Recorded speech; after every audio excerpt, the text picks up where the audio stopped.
Santam nalungsin na. Amen. Hating laya lemo ngay tieng.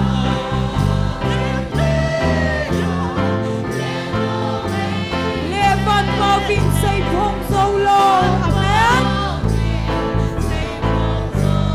Hallelujah. Hallelujah. Amen.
Hallelujah. Amen.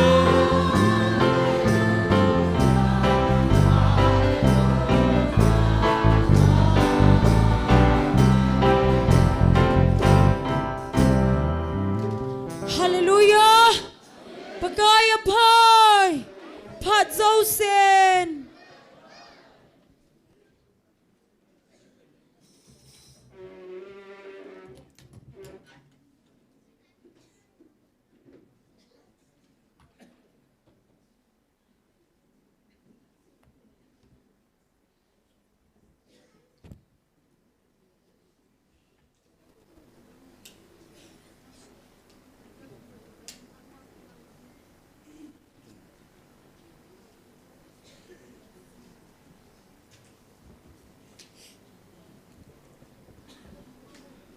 NIKHO zagil la som segilini chan angai lut pui hoina zala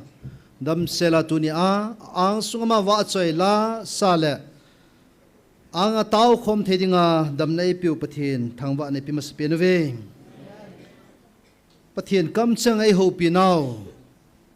pathin alung hai na le chungwa ki pa na le ehon ithu diu asei ho kan sim do ding he hoita na ngai utin Date 31/7/2025 ni khwai ho pi now hin sim do ma sang ka te tunin ka ngai lu ka cha te ka thupi na ni jiwa na pa u ke ma iti pa a ka ki pa hitam nang ho wang mi ham pha ni hi ve a hing lai changa pa vinavil seraphim ten jong wa choila sa khom pi ka cha te ni hi ta jiwin ki pa vin a ji chu nei wa choi now le keima tu pinani now hi keima dinga kakipa na pen chu hi neiwa achoi now hin keima lung na sukha pen ve ka thu pinani now hin keima nei ki pa sa pen ve nang ho wang mi ham phan hi ve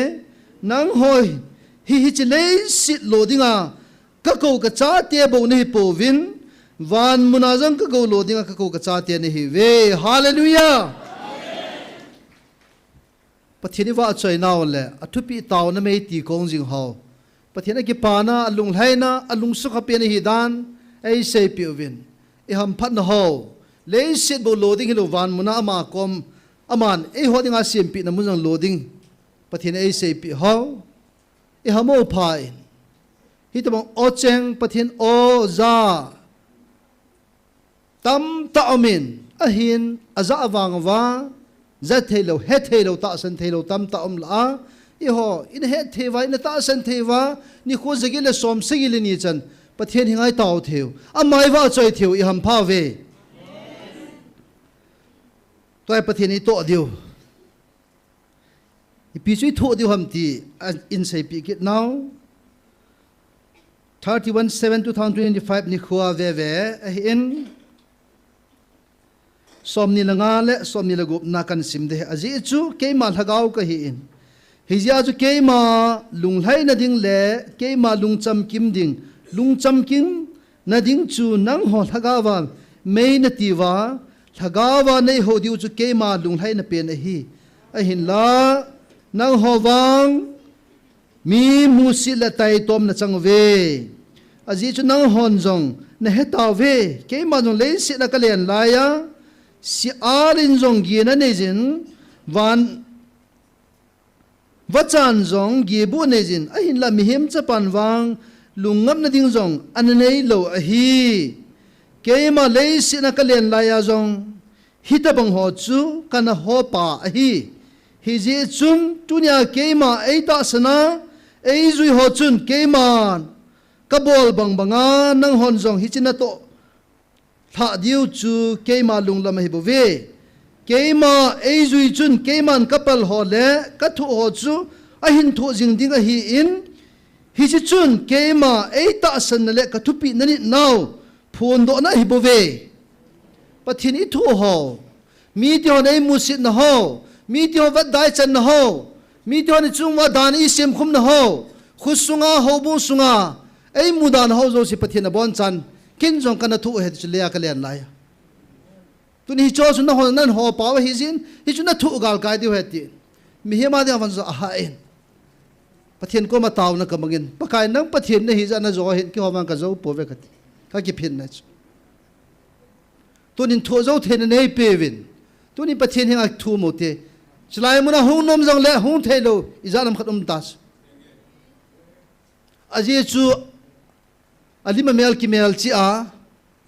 าหงเละหงบุลำกายหอมขุสุงลำกายหอมจีอานาจีโลเดเฮไอโลเละนักจีจินเฮจิเดฮิจันมาสังนักโจเดเฮตีตา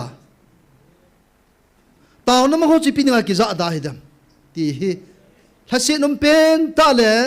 วานวยเลเซียคริสเตียนหินคูอิมันนาวขังทุสิมาจงหินขดินตาสนัมปุตาวน้ำมันกิขานะอินัมสุวามตายตัวนี้อิโจโจเสพทินกำจังอิสิมดาวินามันจังนัทโธอันนั้นดูโฮอบอนสันเฮโซเกไบเบิลอัมโซเกจินตัวนี้ฮิจโฮมาอัจิงเทียมโฮเล่อัลลัมกายโฮเล่ทุเรวายโฮมเทียมโฮซูนุฮอนเอโดเฮเอโฮอิมาจะหินโฮดิ้งอาหาสันอัฐัวให้ฮิจงเลปทินก็มากิทูโมเตลุงเลี้ยงไว้ตาหินโคมังฮอมีนุตัมตามีปาตัมตานุงากวลงตัมตาอัฐัวอิทุสุเกวะเฮตัวนี้ฮอโจสิริทุโจเทนดิมปทินงาตาวนัมังอุตินฮิตมาดานซิมฮอโจสิยังปทินินลายมุนาเอโฮปิวกุกินามีเตโฮปิปาฮีฮัตซุนุงปทินไงลุนาดิมเซตปทินก็ฮิติอามโจสินโจa het thiam thena dingin pathian hinga taw pi uti I bol the ompon sei thena le amo ho pi thena la phat ipi povin yo ha dingin upai ampon pathian hinga taw ne man pi chu I bol the pi pe no jin taw nan an kop kin uten chule pathian la chate ni jong gampa ma pon hen amo jong dam sela pathian avena dama chilai mun in mun anglun thena dingin pathian hinga taw nan tunian kop mo tin ai ma private na taw ne man na jo sel na gel do jing utte tu ni phat bang ding Dr. Hagin hin pathin wa chela seding nu la lam le nu ne neu nu nga ching no nu nga chi chin Bible sim ding hi pa ho neu cho chang hi tu nya ikiman cha new program hin ibon chan taw na an mangutin evangelist mang boy in taw sai nan CMP bentin I theidan sin kan sei hodingin taw na mangote tu ni chan ge ei ma puyu pathian thang wa ute pathian ko ma ke pa thu seu the ni kho jaget le som se gilani I thung taw ve pathian zal ama ngai lut wang ama ma pui na wang ei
sa te Taona ngai hizing katum pathe ei bopi zingo hing zing ngai lu kapau pathin tunisen gejin sa te hon nam leng vai ka hi nau le mi te ki sem na sangai nei nau ki le do thei ding le na mer som san na thei na kanam pum piwa dinga ka tau nau tunisen gin sil hizing amen na min ka thang wa min he ain la pakai ka tau nau stang thei ding le dem le ho na pang jong izar ham khadomen isi gal mia ko na jong hai pon za suma ko jong hai pon pakai nang mata sa kasan khom piwa ko na hi zen ka pon na vin pakai nanga tau jing ho di ham akha mo di ham thune tel pi min tin ko ma ka tau vin he isi ki kham no ja nung chon lova pakai namana to hobang banga ki ho jong kam sarjing the divin thata thana mane pi divin ko ma ka tau vin he sting la pakai tunin sa tening evangelist nuahin evangelist pa he atim ho hi pakai akhor zinnava dam sel hung tawiti ka zawin min ka thangwa vin he dam selong kile kirwa ki pathanom ta nang ma ka thangwa khom ki the divin zong ko ma ka taw na zivin he tila tunia nang ma ang chen kan bel na wa pakai ka pram ho zo sel kan hangovin vai hom pa nang ban wam them na pin lang na thu sei ding pa na sa po mang sai lang ba chola sa ding bai sang sim ning min pi te ka bon sa wa phaut ho zo se he ki ho lo pin ding hilova nang ma min lo pin ding le de gam ke le dam ther ding ka pram ho zo se na mane man sa pi ding ngai sa na ki hanga i cho zo sa ding a chu hasun per ka pakai Nazareth Jesus Christ mina nang ka taw ko mo he amen.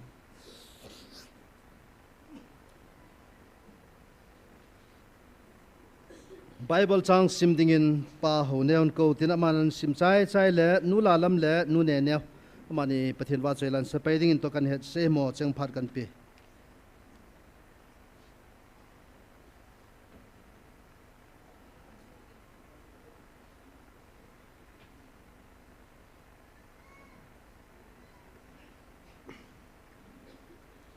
Hallelujah. Amen. Bible chang kain sim ding ngai le ti tu pu le kha thot bung thum chang a pat chang som le kha chang kain sim ding ngai ei hon ima i bolo chon phat thil bol wanga helovin ama milung sit dung zui a pian tha na a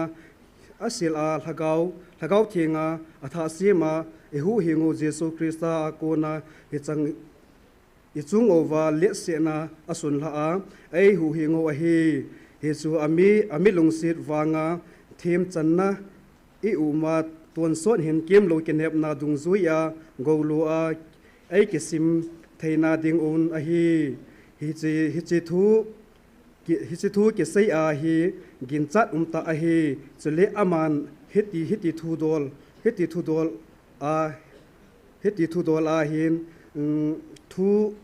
kichi ta chu sein pathian ta san ho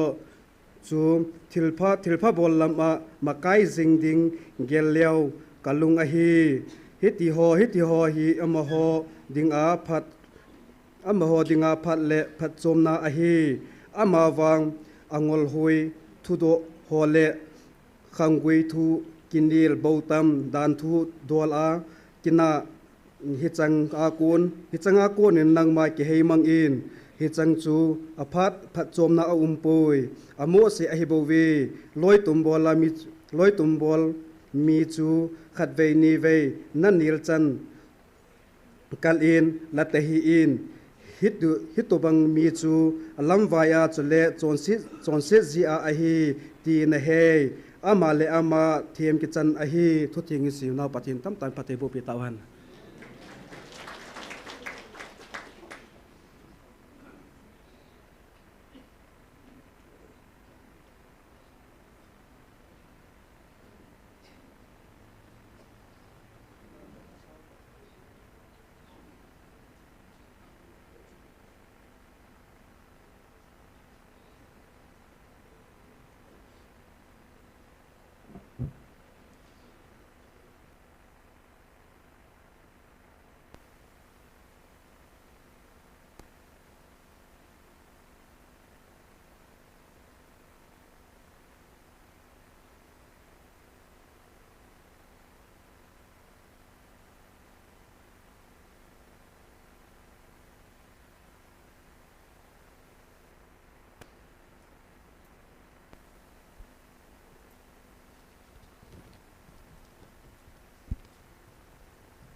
Pathian vạ chơi la vạ chơi chim po nghe kan sa hande nu nia neo ti chu nunga zo hi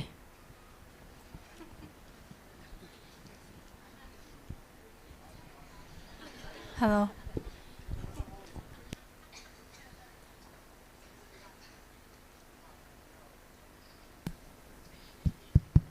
Hello. Hello. Hello. Hello.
nu la lam le nunga ne neo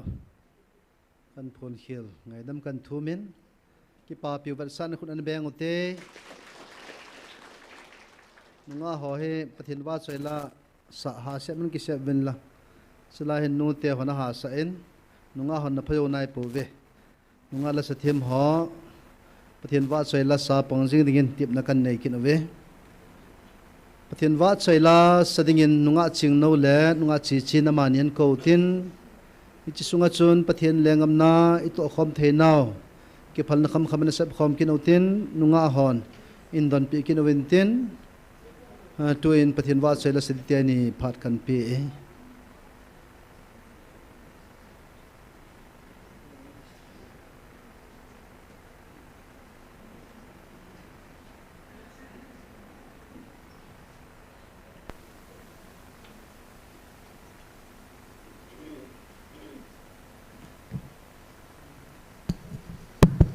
Pathian vợ chơi na dingen hepo ps na sim other sin sa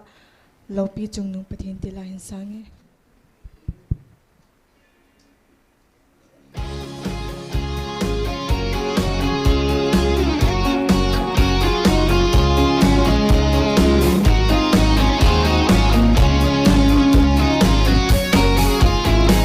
lopi chung nung pathian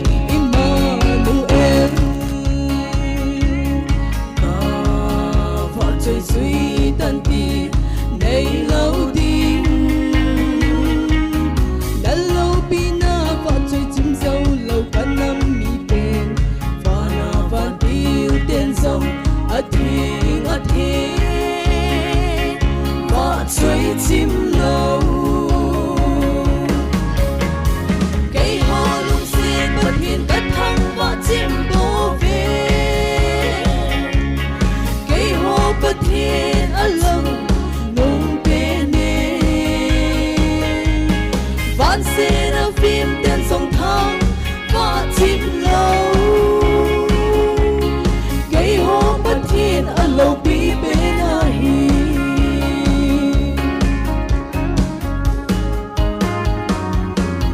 và lâu tô na sông pin đã tàu bất thiên chưa kilin din breathing zing van mi thing tin alo pi tia something seraphim ten o cheng ngai ta võ chơi jing kêu bất thiên alo pi bene cây hoa lung xin bất thiên cắt thăng võ chim bố về cây hoa bất thiên ở chung nung pene van xe ra phim tên sông thang và chim lâu cây hoa bất thiên ở lâu pi bên ai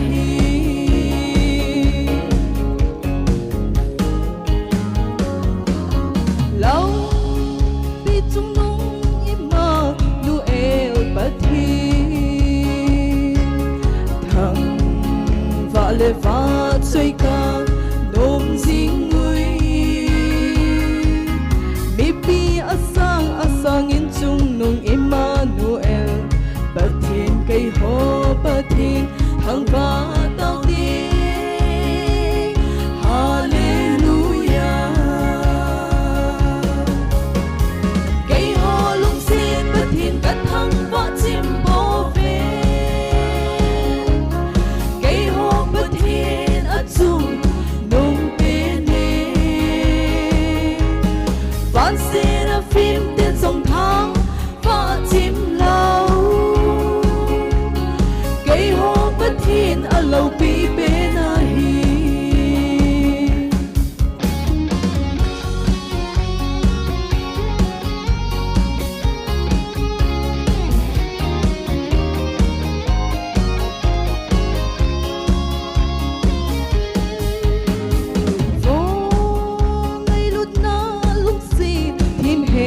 ba in cả lung se cất ra tê tin ai mình vô ta về hi băng ai vang bu nam mi te cây hi tao về vô hát chung nung bất hi ngày lút ra te cây ho lung xin bất hi cắt thăng võ chim bồ về cây ho bất hi ở chung nung bên van xe ra phim tên dòng tháng và chim lâu cây ho bất thiên ở lâu bi bên hi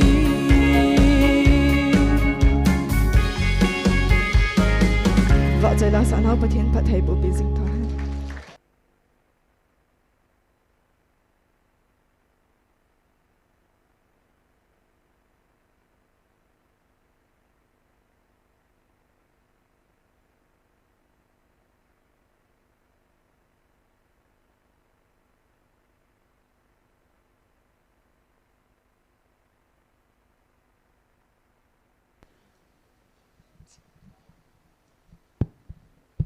Patin va choi nu ding in kalhenge tila cho in sange nu te khanen lana sakit phat le kalhenge tila cho nan sa de he ti sana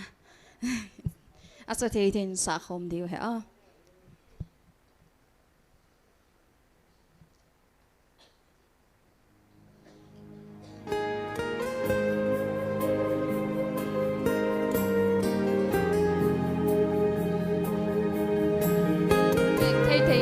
biang kote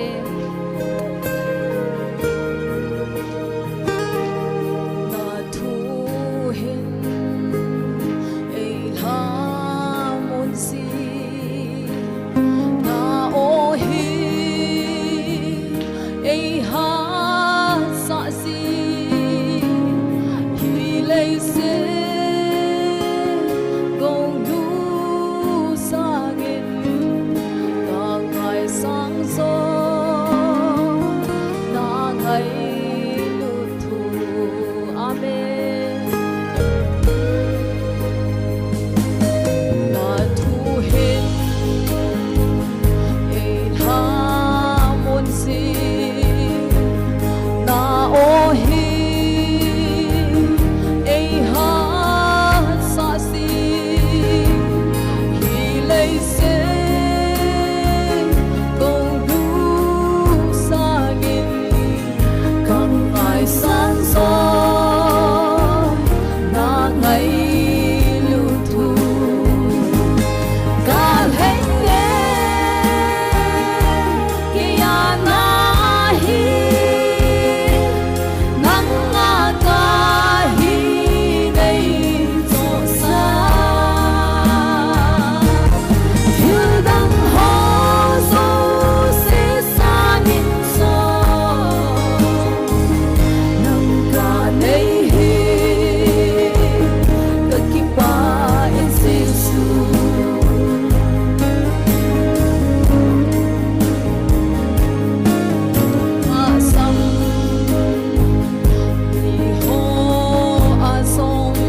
pi tam ka kipa e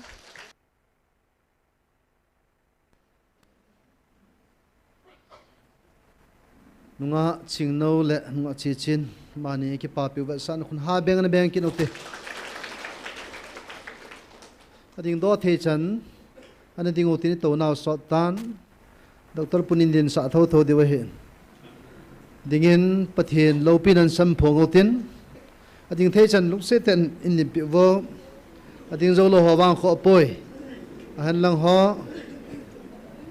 on ki su theng otin Hallelujah. Amen. Pakai pai. Phar jau sin. Enge ana to taute doctor pu pathian ki thopina pu ma phat monding na ma phat pive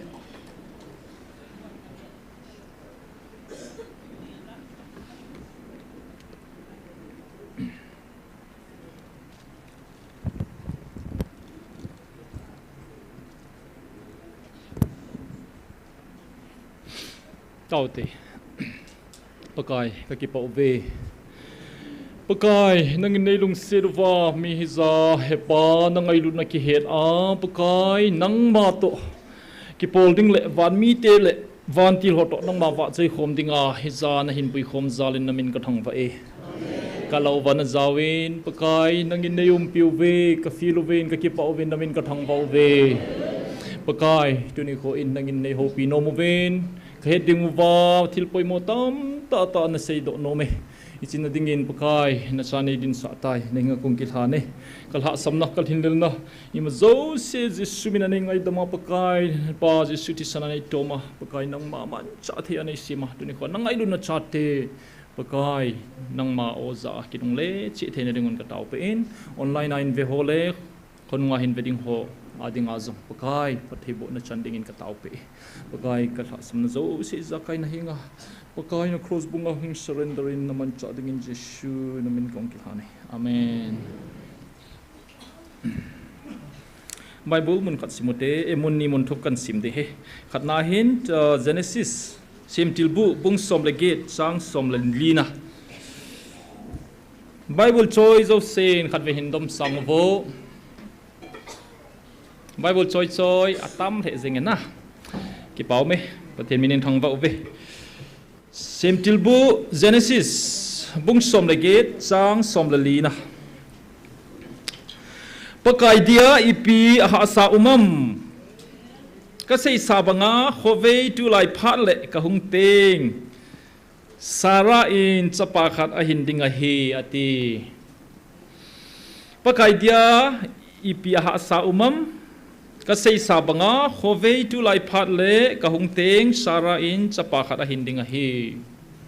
sara chu kum som ko hitan athinei zonga bang tan abraham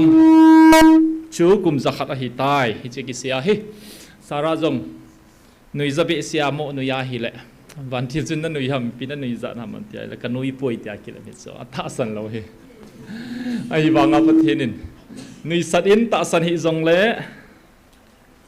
a bol li cho bol tho tho na i je chun cha paung ping ta na cha pa min pi hamo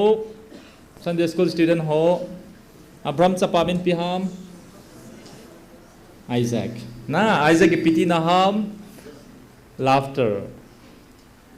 nui anui sarai nui sat ja cha pa min chu nui sat kitia amin ki sa Isaac kiti he kum som ko no mai athibang ta sapte se voi tu ni a hi kum som get chunglang mi yu bolong dingu vo nu te ho nong se tain kum som ko chunglang mi yu mawam som get chunglang mi la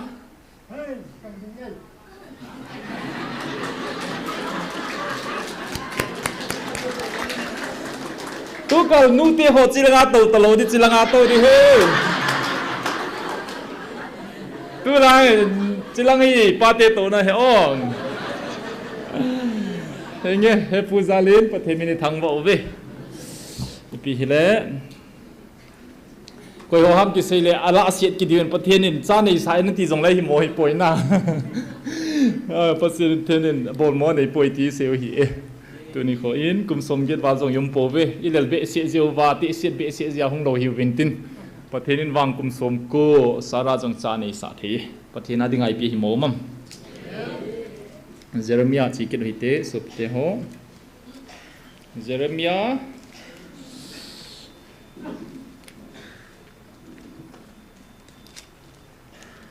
yes Jeremiah bung som thumlani chang som ni le sagi Jeremiah bung som thumlani chang som ni le sagina ke hi pakai mitin pathin ka hi ke dini mas aha saum aha sapoi ke hi pakai mitin pathin ka hi ke din ima aha sapoi ye nau china le ke hi pakai mitin pathin ka hi ho pathin zong hi ke din ima aha sapoi so pite ho Genesis achun pathin ni pi sayam sara koma chana hindinga hi pakai dia ipi ha saumem kana sei sa banga khovei tu phat lai le ka hung teng sara in chapa khata hindinga hi I sei zingoven bantil gabrielin Mary nunga thing sel koma se ya chu chilai pathin lagaw na sei ta in bantil naga vilni to apen ni chu thakhat hi e na khovei tu phat to aki sei hi ne thimova khovei tu phat mi him khat in naw ting le thakku avob ziap chu phat ting le hong ping ji hi sara in zonga pet peda okay ati pailo nui zana lai so phat ki veya lathum zo phada okay ati phat na chu naw avob tileng koi ha ma hi poi ti ding lo hi chu ke doctor ka hi zia thil si dan ka he cho na mi hin khat ve thu khat I seya hi le e ho mi te pathin lagaw village la hi 200% pathina ko na hi aninga kha ka phot che da do theizo se ka do a lagaw mi ho ka do a Bible College professor ho jong ka do a thu ho ka thot a pungni pungthum ka to pia kohima ka chi jong le pastor lagaw mi mom mo to mi ni mi thum to ka to ko ma discuss ka bol ka kinel ta ai jong hilo kidanga sa be se wa ngai tho jengu pathina momong he 200% pathina ko na he ka ti zeng zong emiten kum thuma hi pom theinai lo zo ai ti chun sara kum som ko chun pathenin thagaw in van tilin naw na bob de ti la pet pet a pom de ham pom pon te a pom poi khathum be elut na lai bible hi khat ve bo ki suni chu tu ni khwa hi pathin lagaw vil na hi som nga ve wal hi tain khodung teng le tu sa ten vil phale ni khat ve ni ve bo vilan gel de hi chu tu sim hong si dan chu ne themu wa bible ki simi zakai kime na tiu hi di lo he wangam kai na dinga kim sel hi e hu hing chan na dinga ai wanga I mazo se buki ma ki sun lo concise ki bol hi chu pathenin jong sinai mola Moses ki mu pi chu khat ve bo ki mu pia Moses in okay atia zinga ki panachi hi lo pi chu mem kilep jeng hi chu ke dango ka he ke mitol that ka chi le faro ni tha le de he na bible ki sun lo pi chu negotiation hi chu mem avel vela sei phada aron hunga ape pera bible simai la ki ho chai chai lona aren hung zenga ven na upa ko ti to kilo hi chu hilo chu aban bana ani ko hung ki gola aron chu hung ti sa patien lungsunga na to ahunga ni khat aki ho lip kit hona chu ven aron chu ka hin sol pe ta hu nang dang o aboi ta poya ti pe chu na simlam ta sei dinga chu chu faro lam kai ho nam lam kai ho to hebrew te lam kai ho to faro ki mu pya chi ji chu khat ve chu faro in unless ugim phada faro leng pi in kot bula chu kisuto wa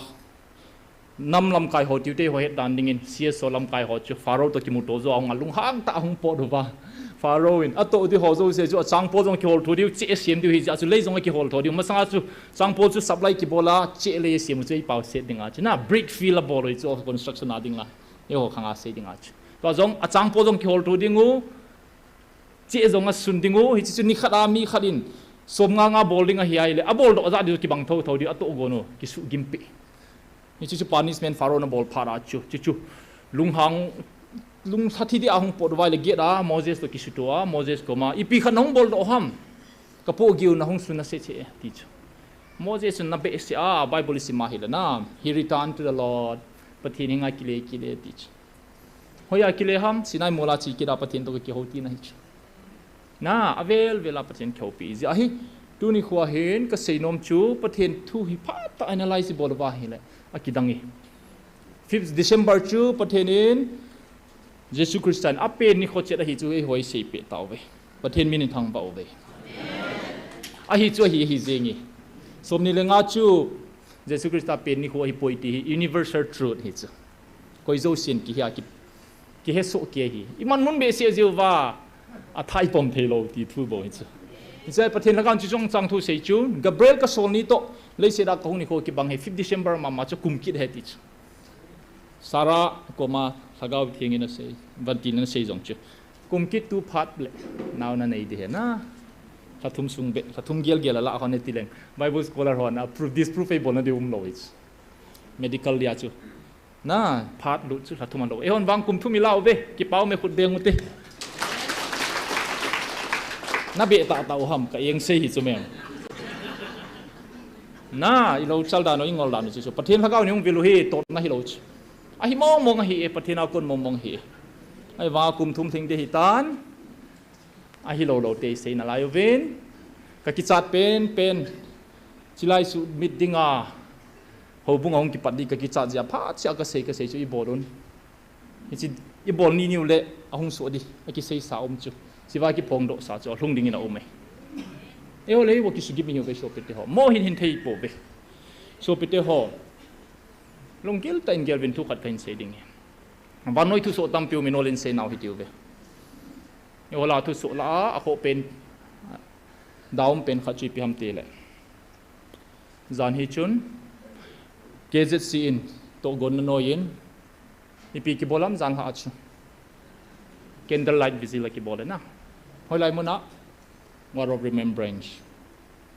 khadvenia chu athu he over isopinu neng tin hing hau kip singa thado venga no chu 2000 January som na khat chun anamol le mi PHC singara na pu yuven alhun chun athi sa na hitai Dr. Hombol thei bol bang kan ta point Dr. in charge pan ke phone in khat ve ni chun athu simasin sir report ahin thomo bin iti ka sudde ham nei ki thopin atin mazau se thu sim cho hin sei ken draft ka ball pin English le medical term hoi ta in ka sut pein hap thu la beom lovin amu bang chu hoi ta in ka sut pe hi chi to ke lon chun KZC hon jong ape ta an het lo je chun a het chun zana le tho pi na bol wi te tin news a khat ve ni chun group zo sen the thang ven ape pe chun ken jong spokesperson ko ma chun group a chun ka sei jein ka hong ding a hi ka hong di wa hi ka ti jeng he zan hi chun ka sei ta bang ka chi in tulai ta ton nop na le nui zat na le angolai ki gel sam sau ho loi Mordecai ho loi su ka loi te ho I chi diu he ka ti ai le ke thun ma sangina pha chana thung ga mo be punga ki pandit chu koi ma hong lo je chun ke ho bo ka ki su to ven hom cha tam lo cha pungup chan ka nga ovin ho thim nung in program ki pan be hi chi chun ke je ti ten ki phalam thu seu ven kahin hilwai ge je over hi ai lo le program hi kama bol be se over coaching man hi a pha cha ki pan the lo he ti pungo be chun program ka panoven all in mi hong ki ben a chai lang chun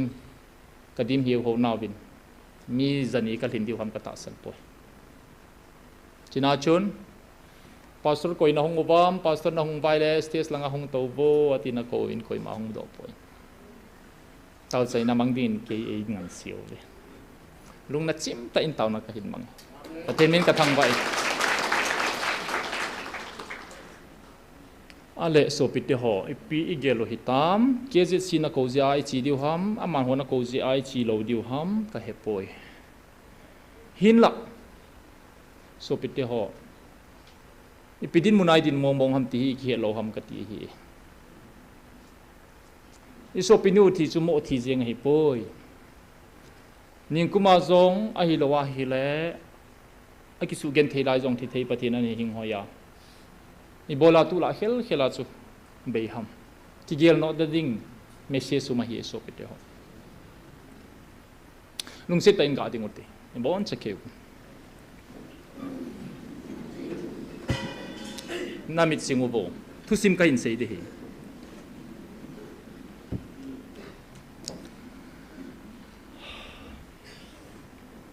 ka ki pana chu zan he chun chilai muna hung tau jing ho nupi ho zong phasa pi kamuin chi bai nei bo so so vin Mordecai Kuki zo Mordecai sam sao ho zong stesa ka di movin anu apa lim ka kila apio vin ka til kho vin ka lung thai zan yang ho mo mong chun na sata nam nat na hethima pogi po gi na nei ta hong hi veti hi kamuin Chinal hain chilaya tausing ho jong tampi zau zeu ven kalung lai le zengi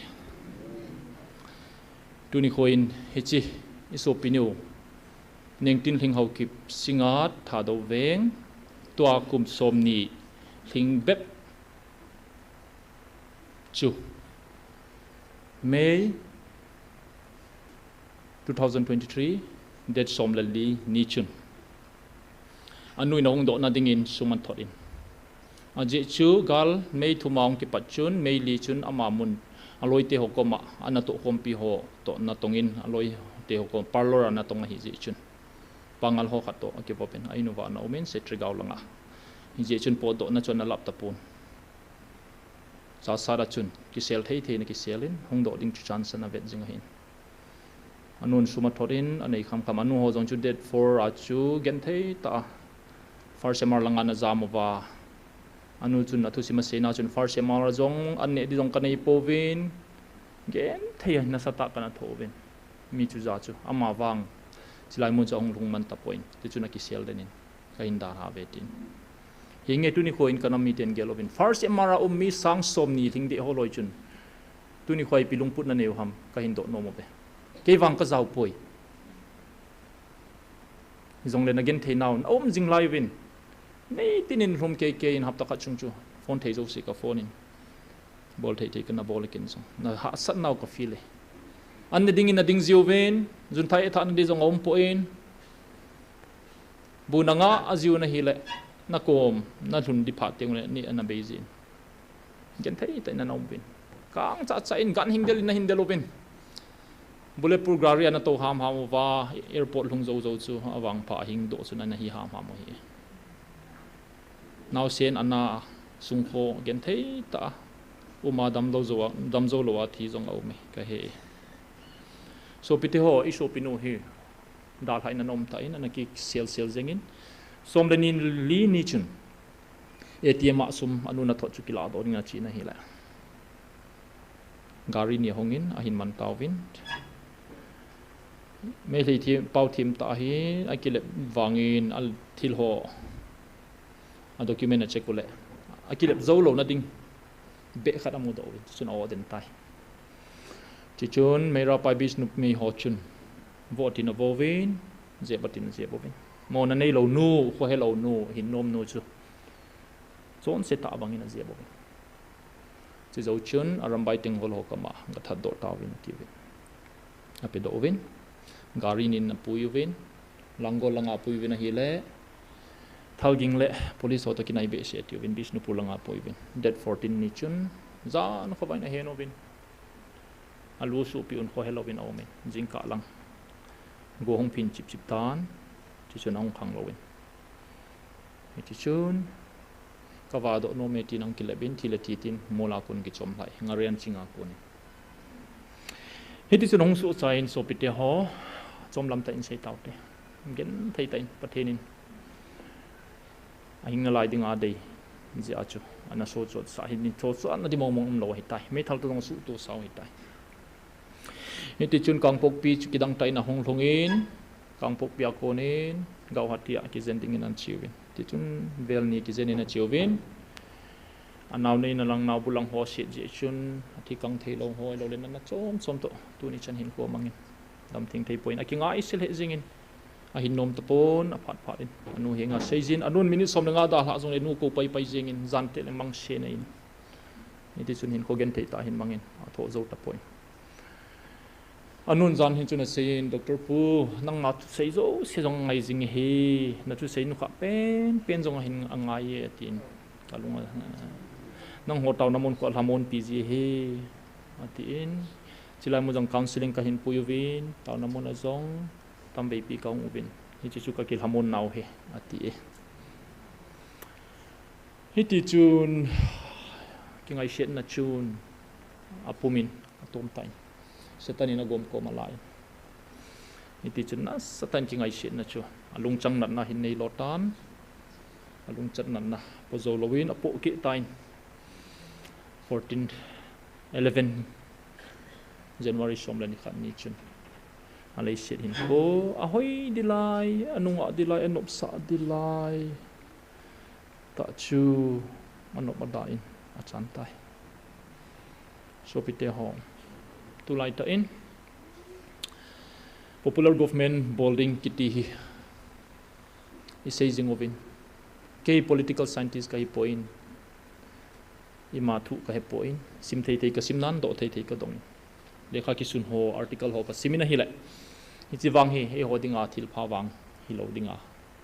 meeting hona sei thila hi hi zong le ide zo lo u to kilo tai tin zong thulu dau me hi chi wa zau dinga ki salel zong imu ve ti zong hi im lo ki bang hi tan hi chi din mona pathin in tu ni khwa hi avela inaw nu i chanu hin khothu sima ko na halon dingai pe hi lesson hi imis diu ham hita banga gen thei tho ho lunghem pi na dinga program ki sema chu ibola mi zakhat to zani to ki ham iboi be se o hitam hitia gen thei tho ki su gen thei ho hi awang se yu vetia inop thap jing di tam athagaw adam poi isalo avezing so pite ho September som ni tumnin go zu amit hiwa longi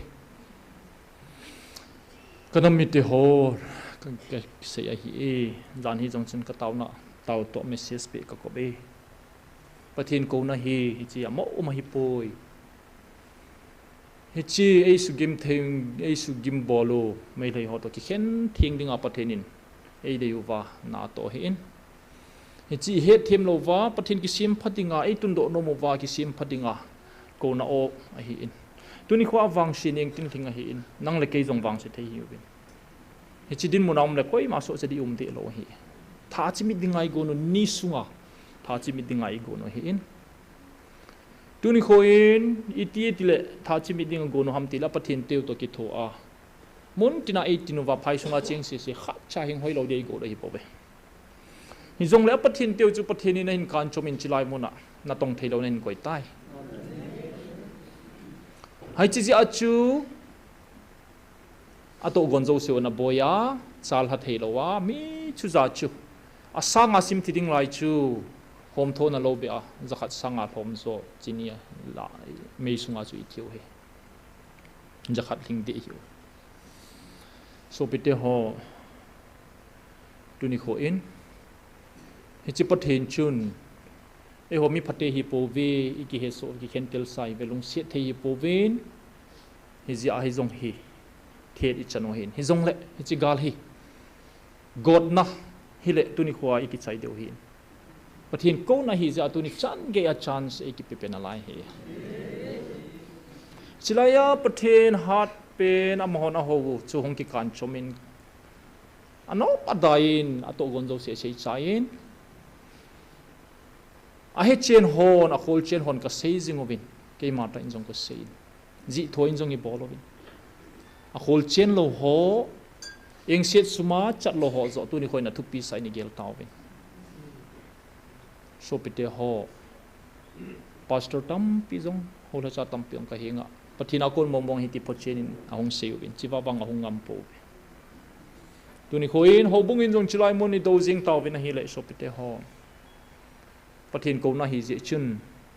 gal kiti hi pathin ko na la asang pe na hi je hin tun jong gal thei ding in tan galin ei vet jing obi I chani lo chal na lai deu ham pathin ni zat ve ki ko sa deu ham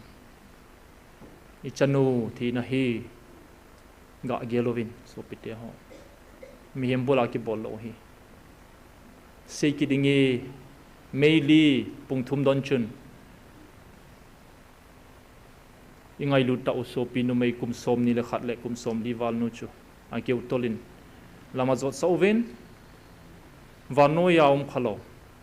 kieng bol na la azong mol pho na hita banga ki bol hi ki man wang le khai zat ka sim wang kai na he khanai poi e ho nam chunga aumin achapang jan nu chu anau pa zonga thadovin apa zonga thadovin athilong ko ma su siove me ngani ha chun Oliver Florence punga pat pungget to ka ki chep na na yubi ada ha chun ti san le nai san to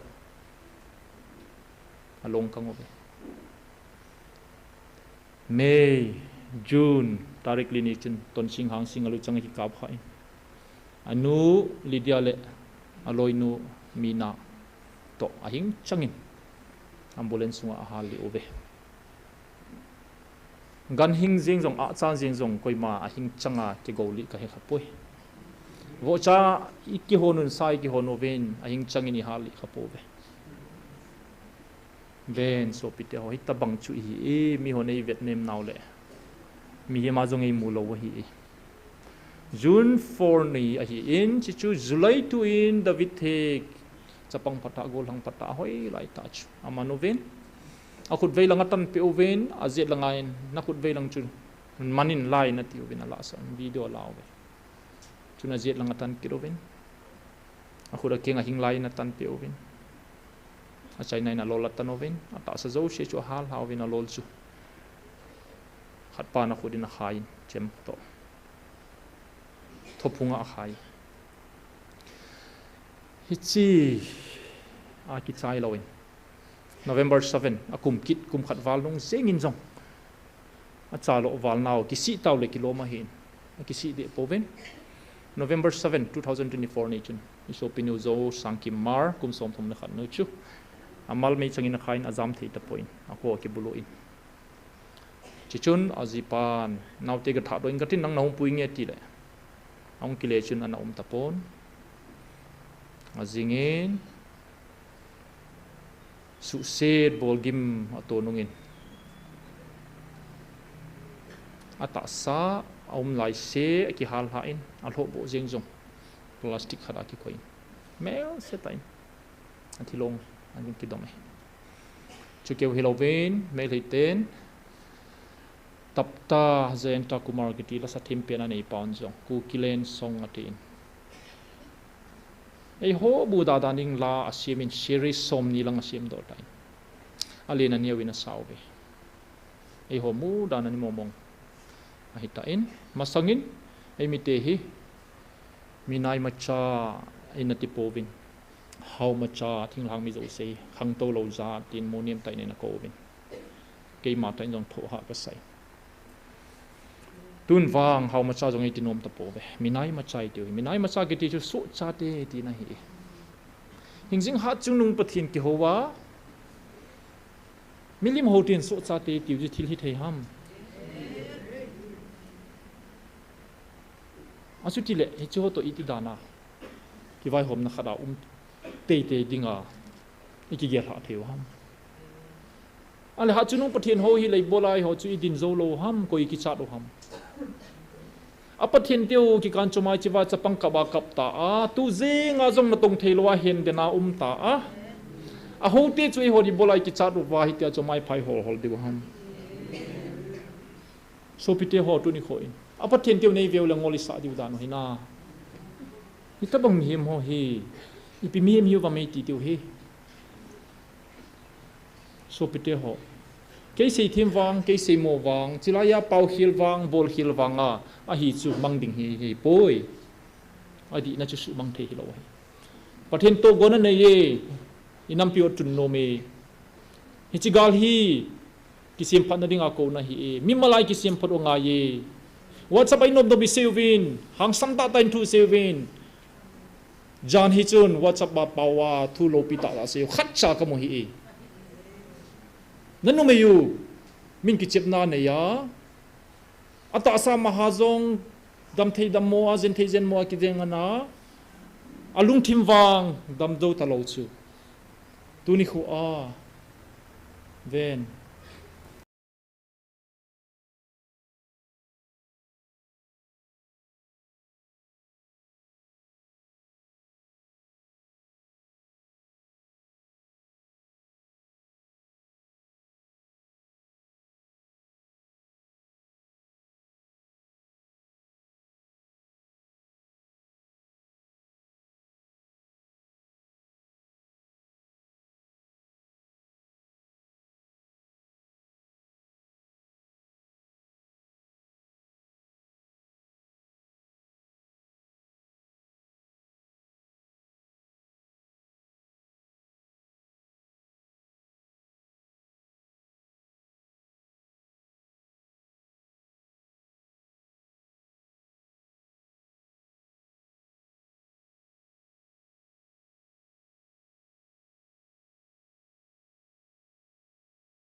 Ading hi nagel sangwa lenzo gam tum jong ka peding na hiove hi cho ka bol pe di ze in ki pa hi ovin chi sang alo pi zo chu van ga ma nang hoding mun ka koi pe ri so pite ho nui zat ta abangin sara jong chu naw na nei di he ti chu na nui za in na tuni ko in pathian in a phone do thu hi ton nop na ni nei ve hi ti chun mi kharin to top na hin nei na hi lai ken jong to theimong a hinai na he them lo je wa hi tot na ho jong a hi wanga agum ding a hi jong ne pathian bowling a ti cho ball tho tho ni je chun hi to bai su gim ho mai thei te to cheng khom thei mong mong hi lo naw hi avelin athua sei to hi lo bin ka hin vet sa ding hi so pite ho to MP Outer Manipur MP pahin Arthur Kangamin ana seyin assembly 2019-18 lai chu MLA hi lai chun Manipur budget hi hoi le zengin hin la hill areas iti khan to di ham Manipur budget is beautiful but how will the hill areas grow thing hang hi iti khan to ding ham aji chu azom lamin sing katin crore hi za Manipur khan to na dinga somhung ho hi zakhala som ko ho chu phai sung veli la ke mang chai ji a so boi ki peji hiuve hiti chuna ne heute a figure ho seidang katin 2011 census Manipura thinglang mi hi zakhala som li hiuvin MLA hi som ko bine uvin somni somle ko +1 unreserved chu thinglang mi tia hi china hin phai sunga hi MLA khat in mi a constituency hi neu chakhara hin a cover valley sunga MLA khat hin ni khat a keng lama chi jong le a constituency hi a kol zo cho e holanga MLA khat in singa de MLA khat in constituency building ai le athom pe na gari al he jong le ni lu da hi hingle pa di che chu hap ta khat lang lut mai thei Hichichu kilometer som sang khat sunga hi MLA khat thinglang hon kineiwa mei theiten kilometer ni thum ka azong MLA khat anei zo hi be chichun thinglang miten hill areas committee ti khat government in ACMP ovin article 371C dungzo in 1972 in thinglang mi phatchom na zo se chom hon avet kol diu amo sei chi ding kiti jong le phai sunga MLA somli hon controllable je chun e ho pat na ding thil ki sei zo se chu amon okay ti lo lai sewa che ha thei lo je chun i mai ya ding phat chom na om poi iti chun ADC na in 2001 in election hin nei ubin e hon zo in ubin atom Namaz district council hin nei ubin ni vei tum vei election hungin iti chun biren government in election alvel bol kit ta point galum chana chu kumthum lingdi election bolwa na koi hi achitia hi le chomlam ta ka hin sei he so pito ning ka sei leng na he thim lo diu ngai ha na sa diu hin kon ngai hin ngai te ding to go ma ka sei hi 2023 4 lai chen MBBS ka simti lai chun phai sungi ane na hi New Sachu Imphal is the dirtiest capital in Northeast it is Northeast ading a phai khu khang to lo pen len yen pen hi hizong le tu hin Northeast ading a capital la thing pe le khang to pen roi hong hitai ipize in akhan to na ding am hon za chom bolovin Arthur MP pana sei tain sum le pai zo se mo khan to ding a bolovin sangai festival zong hin bol do ovin sum la lu theina dingin pui bobin na bol do in pio bobi khangai chun aman naga ho Southern Nagaland boy pila yu to kito hi zom to kelhonin ami sa te ngai lu je chun e holang zo ngai lo be danin na omin e holang zai kho saubin chi zawin minister tha biren hong pha chun e ho zo i no thap ki dun khalang ho zo mai zo be kidin thinglang mi ho zo ki chep nan e ni ve i chen thang ve e ho keu hilowa thinglang mi mo mong ading ai Manipura me thei te toi chen khomule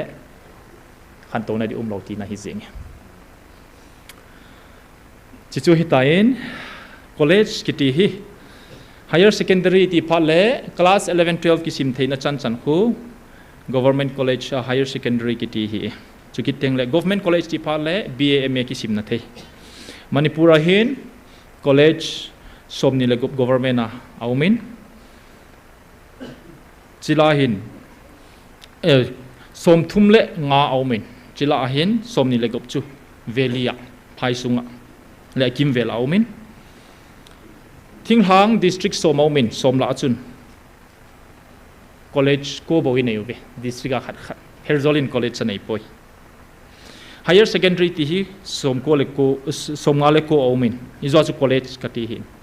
to hi higher secondary government in aran higher secondary som nga le ko la achun som thum le gup hi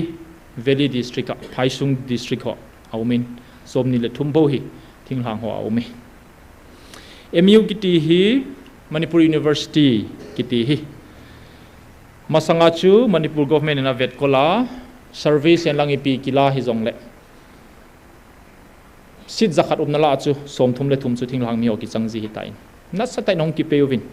kum sang ni le nga chun Central Institute Central University na ni hel do ven hi le Thinghang mi te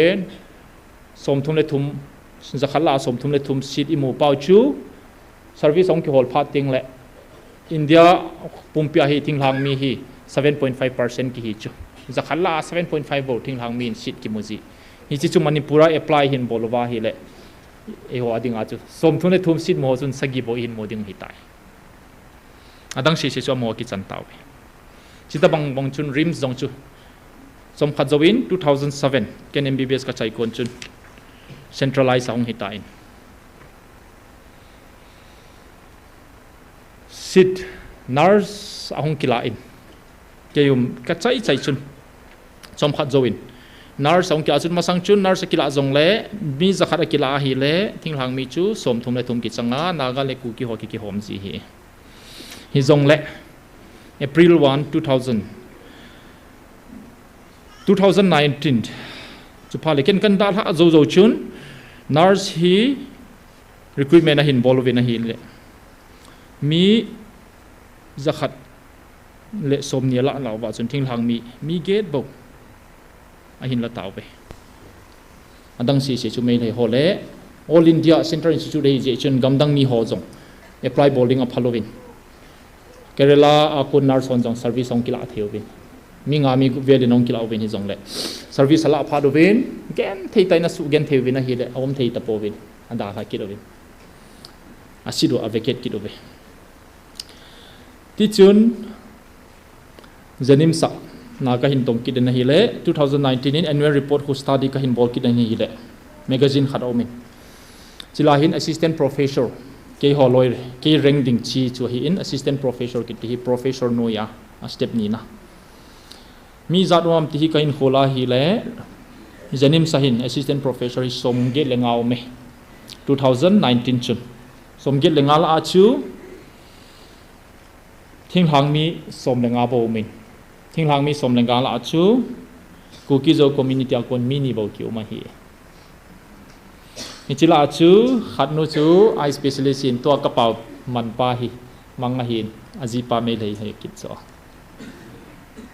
e hwadinga chance sum lo kit pai hi chichun rims ho magazine ka hol kit in ka hin vekit ta na hi le rims ho annual report 2021 na chun rims sa jong chun assistant professor hi som sagi le khat omin a kho de sedin Zanim sa chu tam zet na lai Thinghang mi hi gate bo omin naga gate a hi in Kuki zo e ho mi gate hi obe adang se chu me le hi gate a hi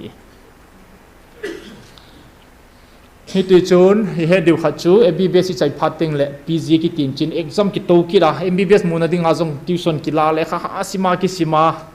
athim pen holoi awang pha po holoi ki ta ba awang po thim hi zong le wang pha thim holoi yung ki la do zia MBBS kum nga le ki ong ki sim zia cha chi ki chai lo cha doctor ki hung hiya abana specialist adinga kyung tet ki cho specialist ki tet na hi all India hong ki to ki da cha thim hong ki heng do zia rims le zena hi specialist muna dinga hi thing noi thing hang mi mong hin rim sa jong hi sit tam lo ki nei hin ni cho jong kilo achai phale step dang in jong sit anei wa tam pp ong ji hin sit specialist subject hoi ta e honi la zo pha ting ole aval si se khu mei lo ki hom ji hi chom lam ta in sing kat today den e hon jong i gal lut thei ta povin e ho chan ti se na ga ho ki chanwin kum ni kum thum hi specialist tha phaya jil do ding yom ta povin honung teng le specialist ha sam be diu na ga hom bang tam pi ki nei ding specialist doctor chu mei le ho chu sei seng hi ta lo ti na he manipur ki dia mo khan to na ding bo he ka ti na he so pite ho tu ni ka sei he na athuai sei thole he them lo din medical line bo ka in sei agriculture honung sei jong le sei diu tam ti di cho izia hi kanam mi te ni gel diu he so pite ho pathenin ki vai hom na tu mei pe lo le ho ading awang upayom lo he ti chu gel do diu he college medical college li ne yubin eoni nation sunu na ana in chizong he hill medical college sa hi ja thingla ngaum te te di ja chujanpur medical college hi chanoi bachu chizong hi chandela koino mu ei wangai hon qualify hi je wai chano chujanpur medical college ni chizeng jong hi thobala koi got te te chu chi minister loi pa chu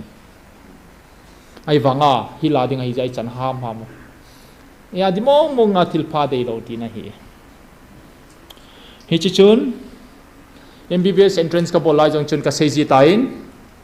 ka seya hi la ki sei phai ti ala lo yomina hi beijing in thuta ka seiji hin chilai chun MBBS sin nadinga hi mol manipura thing lang mi adinga somlenga bo main sit somlenga mele hon sit som thum ta banga nayo chichu mi asanga sim ki kitet je hin 2003 MBBS exam ka hin bol zo chun hapta khat sung hi mark sik na cho hapta khat zo le result ki phong ji hi hapta khut sunga chu chilaya minister e holam kami mama Dr. Charton le ne mo hin health minister hin ama chu na them hawin dan khara simovin masanga chu thinglang miten hiza 40% cut off ti lo hin chi exam ki bolzo chun 40% sanga samzo zo mulo lo chu pass ta lo dinga hin tiubin exam ki bolzo chun aje chu MBBS chu avet le je ba result ong ki phungta na hi le negative marking chu -2 hi zak mark khat question khati bol dia ile mark li ki mo i bol khile mark ne gi ka pi imu sa ko na achu de mark gup ki mang he cho china ding achun cut off mark chu thei lo thi la hi phal hi lo chu chi chu hin bol bin 40% cut off mark te ti wa hi le thing ha mi la mi khat bo sen chi chu cut off mark cross hin bol adang she chu qualify ta lo shit som de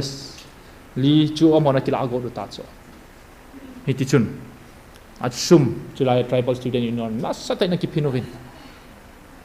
ati chu do ham chi chu na vet sa hi le eng set na wang chu limit lo hi sing tun government institution say with you be government manipura hin center akon government in ikhan ton ding wa college to pi ta ap ho hi khatna a Central Agriculture University kiti in agriculture BSc agriculture simna theidi iroi semba imfala omin anina CPET kiti omin Central Institute of Plastic Engineering and Technology chizong chu phai sunga omin Manipur University phai sunga omin RIMS phai sunga omin JN phai sunga omin NIT National Information Technology zong game village koma langol koma omin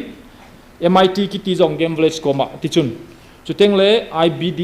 IBSD Institute of Bioresource and Sustainable Development takil pada omin Manipur Technical University Imphal omin National Sport Academy KHOMUNNOM ka omin National Sports University kiti hi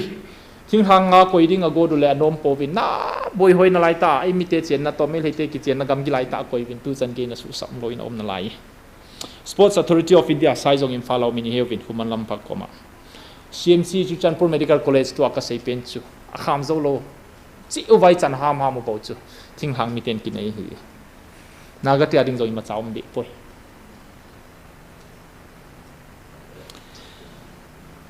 institute khado ma hi le akom la dukan ho hi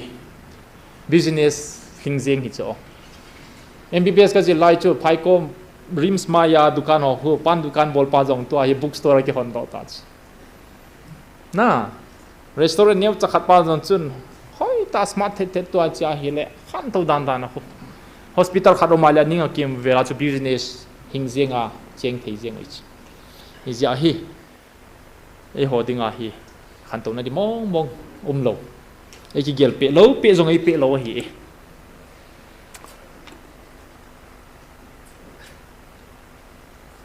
so pite ho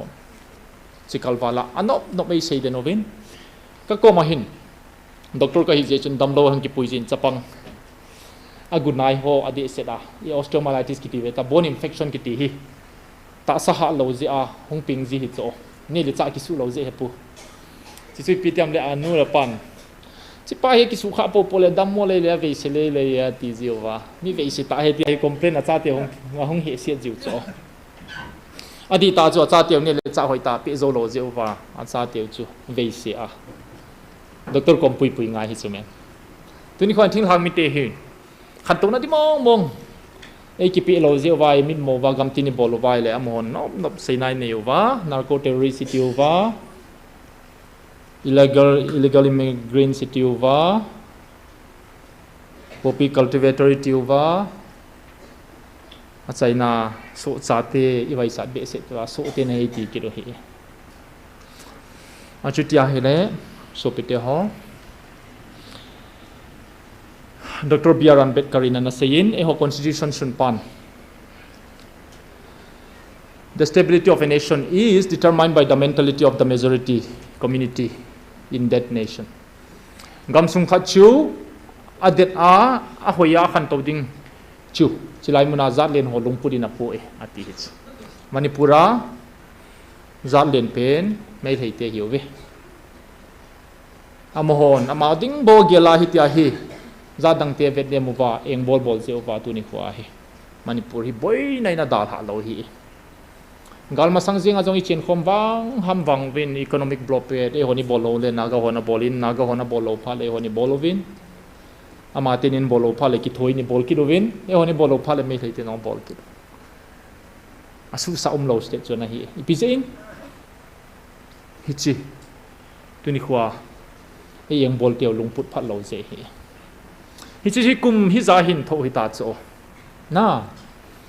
hichi to ka se hoi kum hi za hin tho wa I tam pi sa no hi ve contract work ho jong veleu chen me le hong chang jiu vin e ho gam jinga naung to wa na tong bi ho jong me le ho ta chan ki pui jiu le sum zo se mo chang ki roi cho asu tia le ho tinga chu kin so na ding ha jinga hi je chun ka sein lunggel thai ho ko ma jong ka sei je tu ni khwa he separate administration e ki pe nge vai le tu ni khwai thil phalo I bol ho jong ajing nyai nga tingu I ma zo se igen the now I ki to mo now jong beijing dinga he I vai cha be se je uwa ni dai kham thia jong I bol boyo he ti chu ngam pe la ka sei thila hi chi ja hin hoi la ya chu I ti separate administration I mo diu ham ti question hing tai I mu diu ham I mu lo diu ham men heo to cheng khom thei hiu wam I hi hiu wam hin se yu vo men heo to cheng khom thei hiu wam hi lo ham I chen khom nom ki do wam latest an jong chi wa he no men chi WKZI si ho to ka su do wa JP Nada Ministry of Health and Family Welfare Union Minister pa ko makana su do hin 20 October a hi Churchanpur Medical College katita in I gamsung I hong sungu wa e ki koi pi ham achun I zo ka say assistant professor ke level ading to mona hin medical college a professor hin adinga chilai hin October ningkum 2000 kumasa chun interview ka towin department nga sagia assistant professor ding interview hong ki kowin a hile department zo sia to thei ding mi kom so kevin ka to so kevin siwa hin assistant professor hi department zo sia khat kila loi ni kila loi agoma hi som leli kila hin som le ni kila hin china hin interview hi phayau min ke ho online in ka to win phai ka chi thei lo ji chun result hong au phat in ei mi khat bo se som de ni la a hin theng obe he chu dermatology hi in ipizia mal hen ham mitya hi le ama bo se si subject a chu candidate hi a ki tet pi be na igam sunga medical college jeng a jong chu atong ding a jong ei kila talot phachom lo ding hi jong le ti chun recording in kan apeu bin bol theom pon ke so jong poi ho jong jere se fe jong kalungo nai bol theom pon hitia hi su gen thei su gim su hi phot o hi achutia hi le hoilangi vet diu tam so pite ho imo hin theu ham tuni khwai to mai mayu le ima banui pi hi ding ham koi ni het uvam imo nui thei diu ham ipi bol diu tam so pite ho tuni khoin ken ipi bol diu tam tia kalung dona ka theya hi le mi ham hoi pi ti diu ham ima ban diu na mu theu wa government of india ine hodinga thilpha agel momong hinam agel lo he tawbe lamkai honjong a save alung neu tawbe amon min seed loading record government sim ham ding e ho chu so in so pot ta di hen kimin seed da hen ti chu agel thopi pe na hi achutia hi le wani ti pan la diu ham ese mu lo le ma ban khan to na ding om tapon chiwa hin thim phung hat ki phut hen lang hele khang to in tin hi chi in chung vom apha ting le khang to thei ta lo de ch hi tia hong kai hading ai lo le thi ding ai lo le cha tang den manipura thing noi thing thang mi ho ki bol dan chu hi chu hi tu din muna I khan kalwala khan na ding munum ta lo hi me the te wan chu chila ya thing phung go phung ki phut ta bang ho hi chung vum chana kal thei diu khang to jing ding amo toi chen khom wale tua I tan den diu ma banom lo hi a chutia hi le ko ha me ki thopi thei ding government of india la I he chen taw bin ikine wa hi la na pu modi jong ikine piu vin September 13 iman ngai program zo sian jong I dal haw bin amai phai ho lo bin da sa ni no yu bin nom lo sa ko di beng bin tu pai sei pe diu hamat ya le na I heu be lam kai ho I ma ki sei da hen sino vet sa chu e Ading ima kinem na theom pon pathen lagaw ning bil jing ovin chila hin pathenin thu sep ding a hin sei lagaw chun September 3 ning kum chun hitina sei ka tholel pen wang chu na taw naw hi a hi na taw naw hi chu a he ka tholel pen chu ati he na taw jing wa hi le na namu olo long ki situ ding hi hong ki situ ding he ati so pite ho pathen ding IP hi mo mam na hi situ sim hi iti phalei sei diu ham Matthew bung som le sagi chang som ma le li nai pi ki sayam na ta sanwan kamuti a hi jong le hi chi mo hi ki tol do hen na tiu jong le ki tol do ding hi na so pite ho tu ni khwai patini ta san zo hinam patini ta san zo hinam ho bung hon patini ta san zo hinam tu ni khwa patini ta san lo wa I ding wa na tong dinga I ko ngam lo wa le API man diu ham aji chu future rom talo cho athupi penin janin jong ka sein pathenin hichi milim ho to cheng khom talo dinga ei lai tanova ei hin do hitai yo hat na wanga ki khen hi po ve I sayuvin tu chanin buffer zone zan hi tu sei pa kan jong a sein buffer zone ki ti hi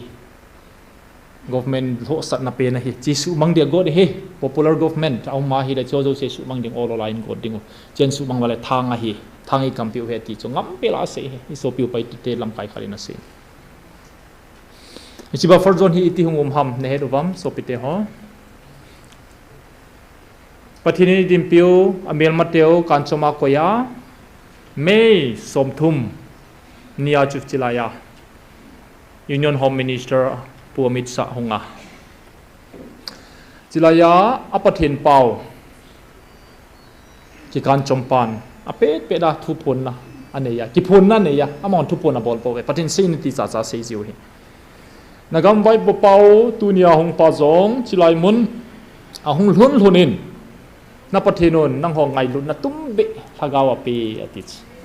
pathin lopi han chilaya ki sunai mei som thum sum chona sum lek chu niti chun nang ho langa pada ama ho piding pa jong chu Michael Vantilin adin piin katha thei na pawara ma pe in ngam ta in han san na nei pu paulin la se na aninga ka sei pong kate khat chu hong ki pal ding cha su sign he ati jong chu a sein adi ata le thupi pen chu lam kai pu vai hom pa chu ki le ki tain ajing ni jing kain pre al hun chun security advisor hotos phat ta in ato khom win thu sei khom win ajing in press conference nei tain buffer zone ei kai pe taw na athen lo pi hen buffer zone ei kai pe win buffer zone zo cha chun se pa ye ko i pe tuni khoi ni sei phat teng le tuni chani din zo hi pathini nei pan pi zeu he tia ka sei phat teng le kalam kai ti phate bhoi se pai hon ei ven zeu he tin ala yo cho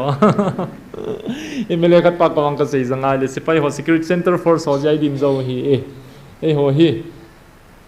asia pha mel mate git lo be se zia chun a pha chun e ho zo favor ei dei sa je vai din zo he tin ala he chita bang emele zong nei na la hi tuni khoi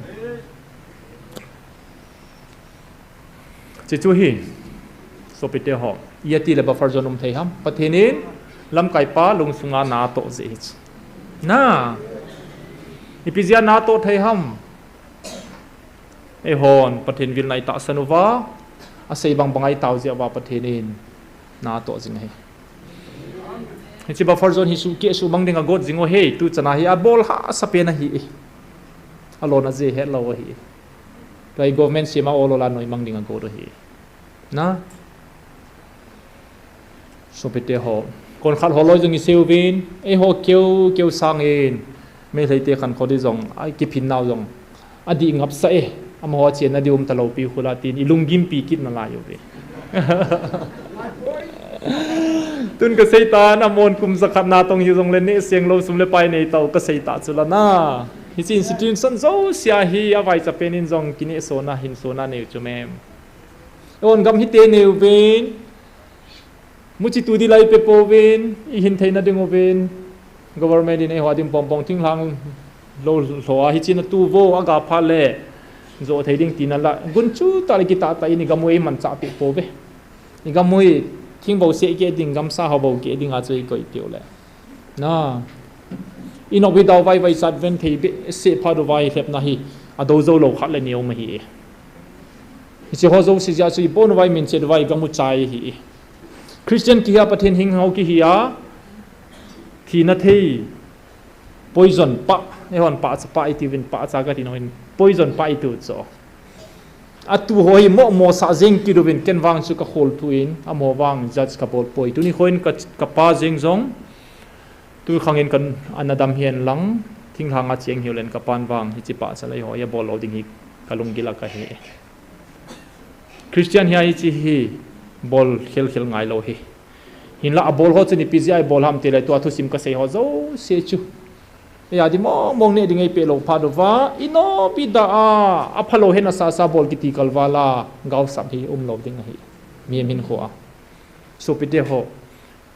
GMFDI te je ni nampio gaw sap ki chang khain te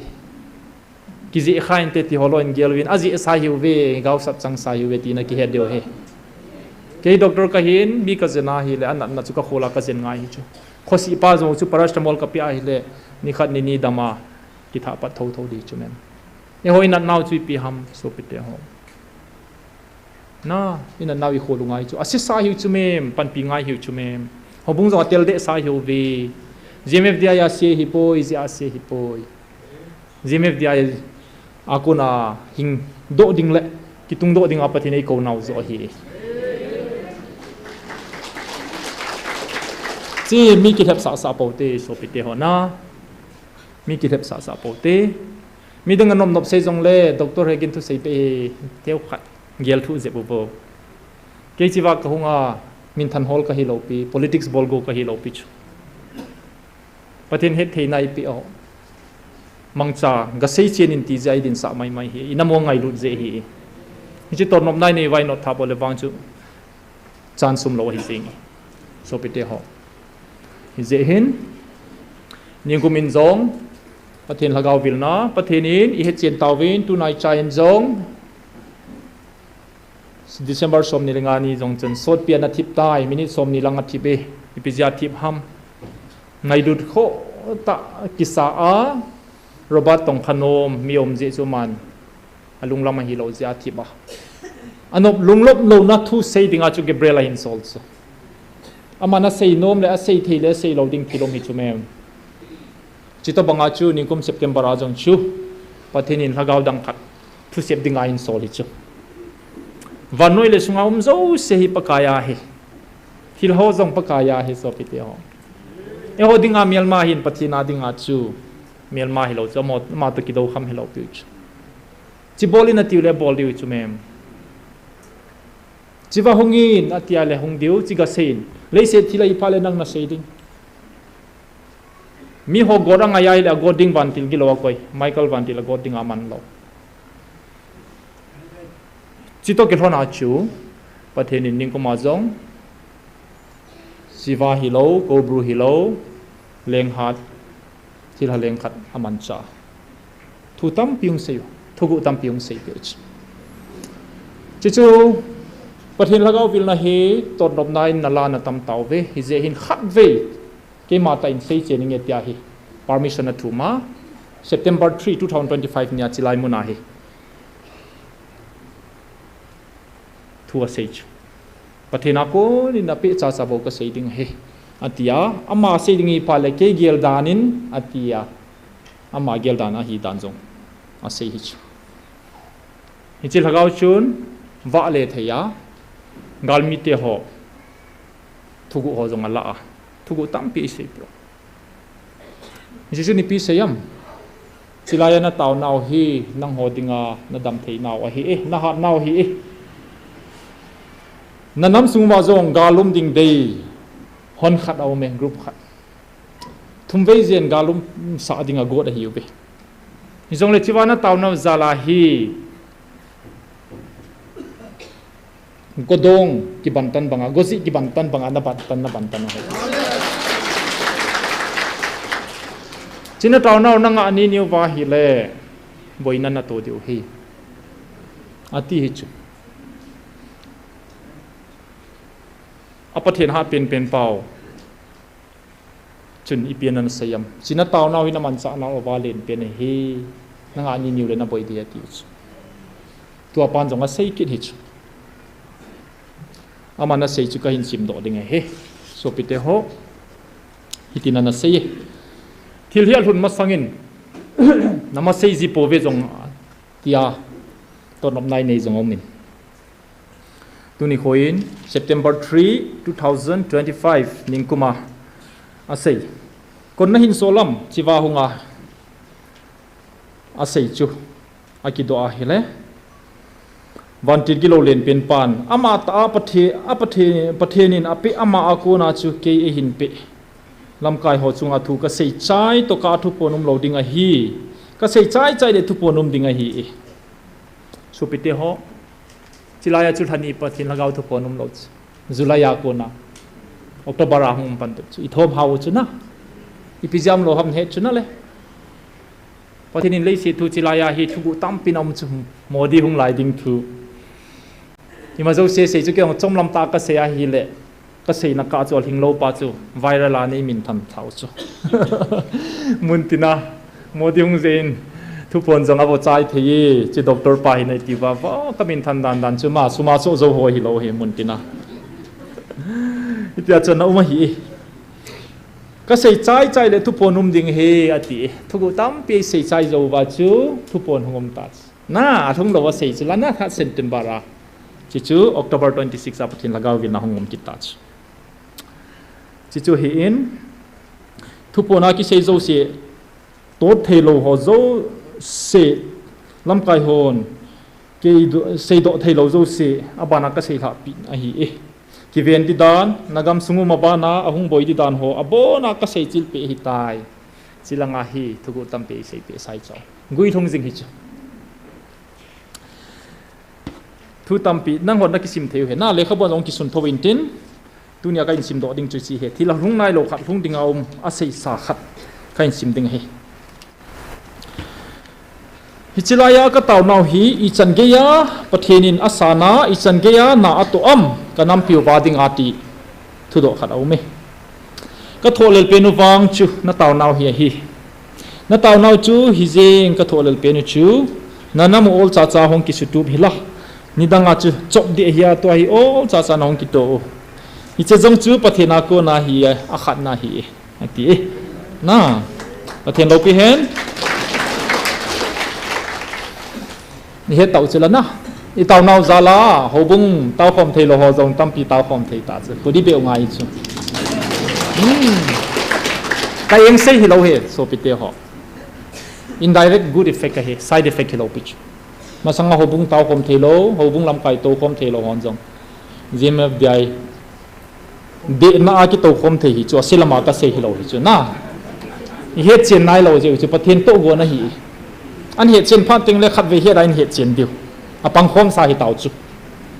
ประเทศโปรแกรมเฮโอ้ยโมโปติ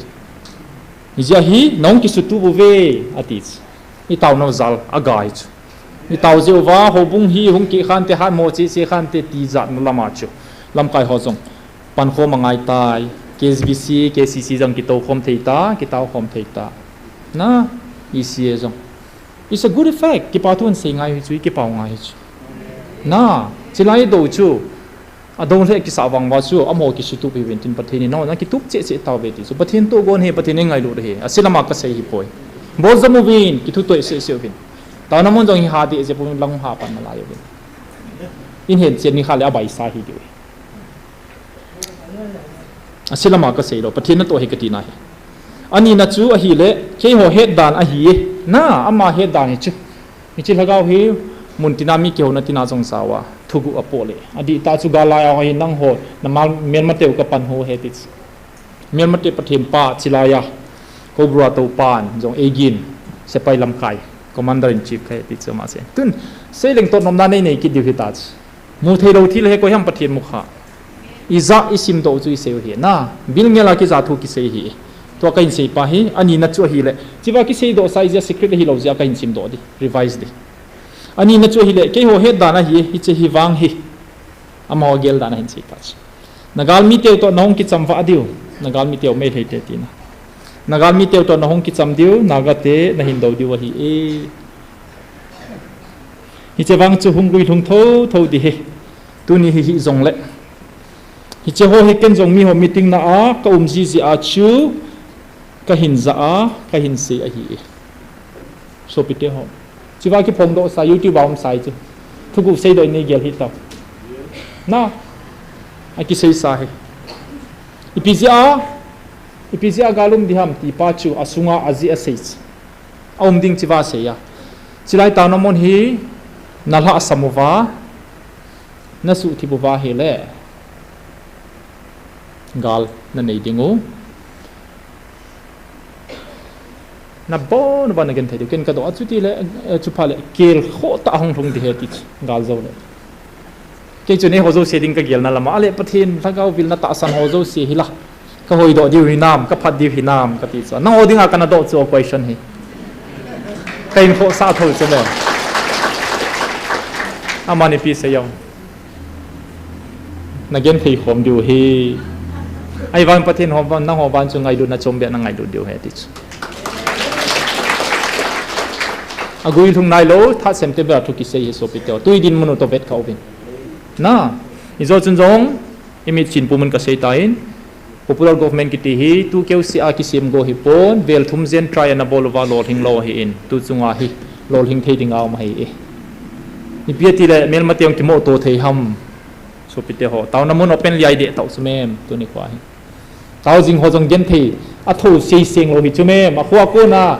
pem do dinga deadline ki pe jong chilaya taw jing jong mi chu ka din sa lo di chu gen thei tho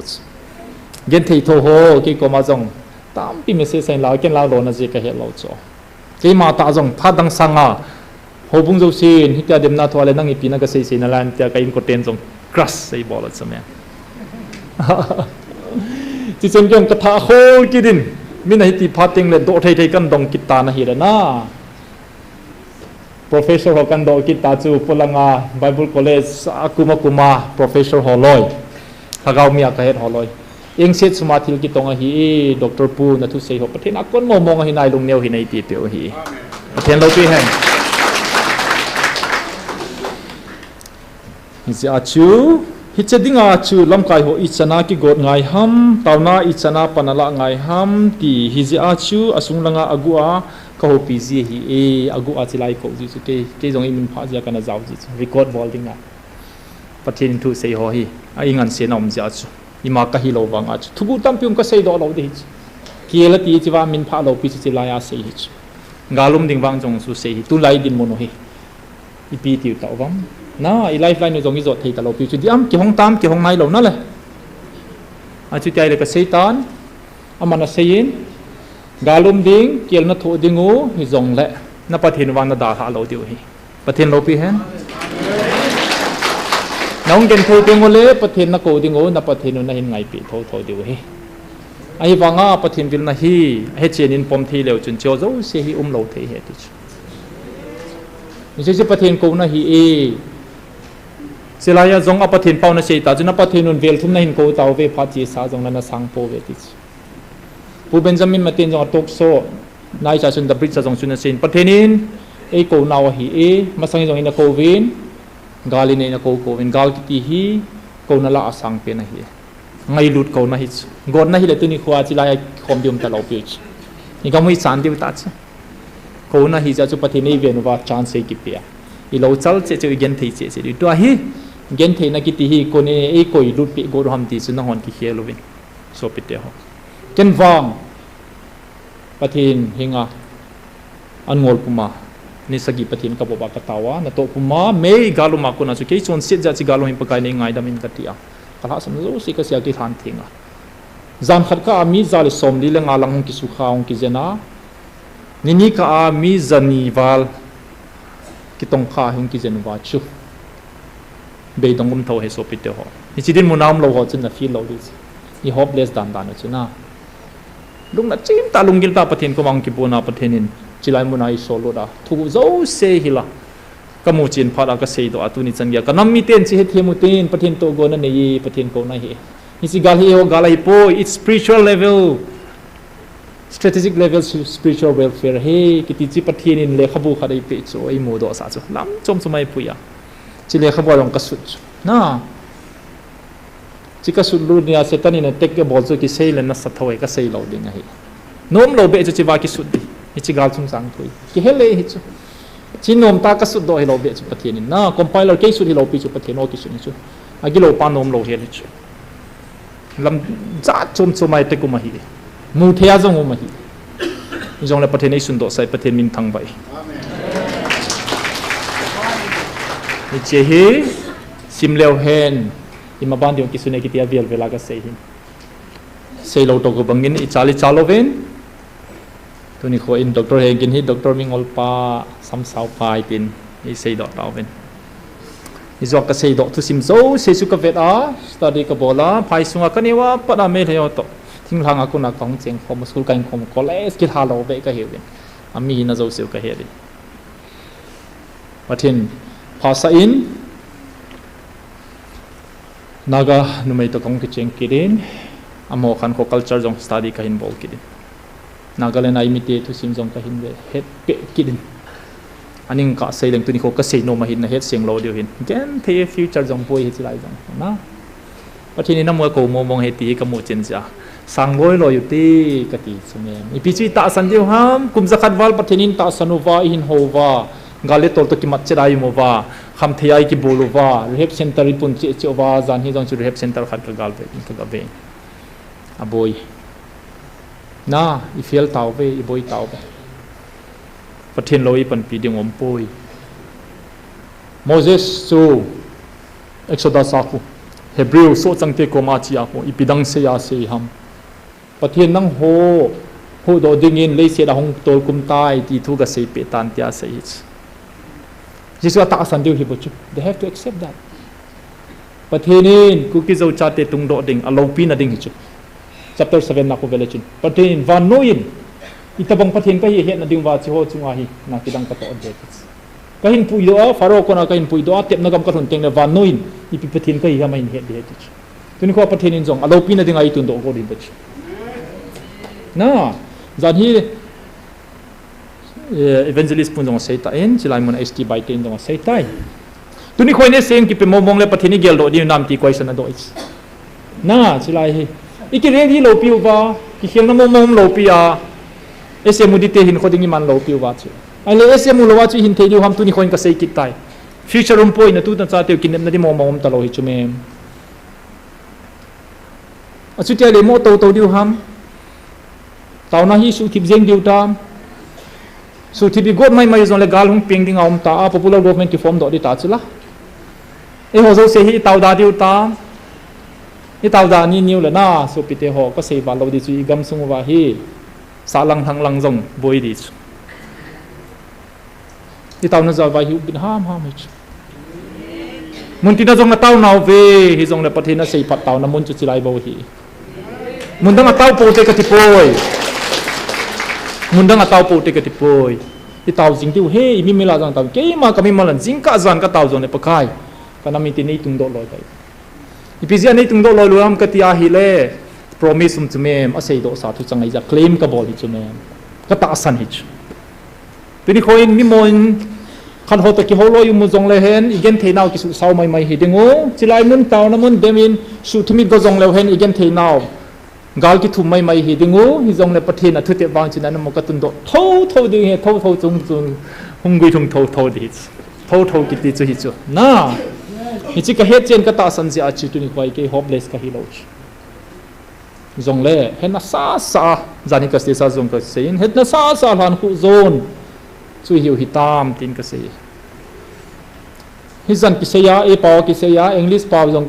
hi lo na lai alena ne in het sao na I pathen jong ho pau ta hung vilova translate jong ngai lova yo kam chang ta adung ge zo sei be taw ku ki zo cha cheni bol diu thil dangom hilo future nei ta lo ka sei ta chu zo affection figure ka pe chu ka sim tu lo pi chu le khabu ka khola ka sei hi chu me hisab um lo hi chu percentage jong ka sei ta chu me zo thu hilo pi chu mem ke phai sunga kum som ni wal in ko ka hin man hi jai ka sei na ta san ngai idin mono hi Exodus sa Israel te chunga na kitong replay he ka ti jong hi gel thu ngai hi so pite ho jechun Israel te na bolu thil danga hi pon Moses ahin mancha pathen le se da hong tol kum thu ahu do dinguwa to gona nei thu ga seipi ata san diu bo chem ho kin hi ata sanuwa sei zui diu chu thu pi hi chia bol thena ding wa chu Moses in achang se a athu ga se a hi le Moses chu tol tha hi chu koi mana hai mil lo hi chu ne a veng ding le approve na ding a chu tengola pe ta tengola power na tengola na tong thei chu gul ki so sa thei chu sorcerers pharaoh tempu hon janga bol thei chu mem kivel how chu tengola ha hi le gul ki so a ameya mat le mol ki so ki ke ya hon jang bol thei tia pharaoh ki chapo sa ta kivel hawa a bol le gul ki so ta ba ama jang gul ki so hi wanga Moses molin avalum athen lo pi hen tunin to nom nai ne win na thilate chiwang ki phunga na tong thilong ki hol hi Moses tengol power proof na dinga pathinen bet sach chiwa thu ke wa hi lo wa evangelist tenia mancha naledat ke man ka zendol zo damzo lo doctor thim penlam kai ne honjong a zen damzo lo video live record a tauna man pya je sumina dam hi Jesu niom lo nga la hi le Nazareth Jesu cho min phau wa dam sau chu chu sei koi thei thei na la yu chula na ale pi chu I sei vai pi chu dem ding ham ken ka het lo chula a purpose chu heu ti amin si boi piu wa hi le ke ni vet vai jong le ha sam na tam pium ding pu pe jong vet vai le ha sam na tam pium ding ama di set ku ki ha sei da he no ringe na hi jong le nam ngai lu na za nang ho jong na hu chula naคนก็โกวงประเทศนี้ง่าประเทศเราไปมันป่วยแต่หงหิโลหัมมาเซปเรมินิสเตรชันนี่เดียว่าหงหิโลหัมนะวันก็ไม่หลุดน้มเจ้าว่าหงจุฬาทิลตัมปีจะเมอันทุปีเป็นอาจุประเทศนี้เนี่ยโหดิ้งโตโกนั่นเนี่ยจิลายมุนาวกิปงอีประเทศมองไอ้ตีตาสันเจ้าว่าหงจุดอัมฮิจิโจทุปีเป็นอะไรจิตตาสันพระแดงเลยทุกิเซโจเซกิสุนโจเซเฮกิจิเซลิจุก็มัน explain บนไงตลอดปีทุกอย่างก็เสียเวลากันนำมีเดียวจิลายประเทศหงวิลเฮประเทศมองหาจุงอัลฟาเลโอเมกาประเทศนั่นฮีหิงซิงนับประเทศนู้อัตยฮีจิเลขบวนจงจักรเววาลเวลาเสียจุเกี่ยมาหิงซิงหาจุงนุงนับประเทศนู้อัลฟาเลโอเมกาเสร็จแล้วเสียที่ห้ามฮิจิลายไม่จะจงประเทศนักก็นะฮีปมพาดปมเทหิตาจูฮิจิกลวาลาจูประเทศทิลกิดังโบลาน่าลาลมมาเสียมเคลเฟลง่ายฮิจงแล้วอมสามฮิตทุกิเซย์หอยโจฮิโลปิจู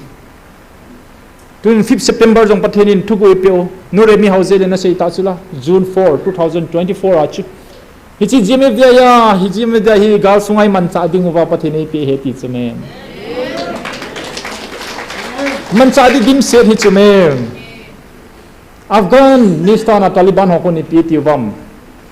a government uku US government in atfa ava uva democracy asim pi uva ato pi uva dollar suma thoduva Afghan government khu kumphabep ahin vet kol pi uva hile Afghansมีหัวคนน้ำไงดูมโลสมบูรณ์เสียเดียวมินิสเตอร์ฮอนพรีมินิสเตอร์ปาเกียดอลลาร์โจเสียมาดิ้งอาคิโกยว่าฮิเลตาลิบันเตียนจงจูอดีอมูโลพัดว่าอามาน้ำทิ้งลอยมีหัวจุนกอฟเมนต์จูรูอันโกรันบังคับกาวเลยอาศัยไปหัวจงจูเฮ้ยเจ้าจูน้ำไงดูตาตามโลเจ้าว่าปังโจโลตาลิบันเตียนนักการนายจูองตุลเซียงอาศัยใจน่า US government จง support บอลตลอดดาร์ฮะเปียวอาเจียฮิเลKabul kopi ahinum kolwahi amoge lachu Taliban te jong Kabul kopi khu loading government sim khom di government hot amon jong chu government ran di dan het lo chi lai che to gonovi da prime minister Pakistan do koi ma naum talo anova dawa Taliban at Kabul Afghanistan chu rule hin bol go chu US army hon jong ki hin do taw gari train jet fighter hello helicopter ma ho zo siang da ha pi aman je he lo zo athal ho jong Taliban ho jong helicopter jong chu atolo wa hele khat bei accident lo wa min thi lo ke do chu na aman cha je he lo chu amo koi chu men tuni khwa jong pathin chulai GMFDI muna hi thugu tampi sian pe ta ona to jing ka jong chu integrated church circle group a jong chun lunggel thela chun jong ka gelin ka sein e ho hi i chung tu sei ding hi government of India in imacha e hoding agel poiti he kichi tan hi jong le chilai muna hin pathenin a sei di jong a phone do sa hi ta hi pom du ham pom lo du ham na nang ho na pan hu diu nam mi te ka hen do saum tan nang ho na ngai kho diu le ke ma na ngai lut bangwa na kho sa diu nam ka tun do jong om tan hi chewa chu na gampu piu vai pa sa nga modi se na le thuma thanei zo ke man nang hodinga ka tun do pe tai hi che kal hen do pe nam hat ho chin ke ma ka vil banga ke man ka sei pe banga ke man ka kho sa banga hong kho sa wa na hin sei pe wa na gampong piu vai pa jong kicha a chan ngam lo wa na hin koi diu he pathen lo pe he pathen nei da ha wa hi poi so pe te ho ke ma alpha le omega ha chung pat nung pathenท่านในจุงนงประเทศก็หินะอลุงกิลสงาหินเกลินตินที่มาประเทศที่ตาก็หินมุจินตันเต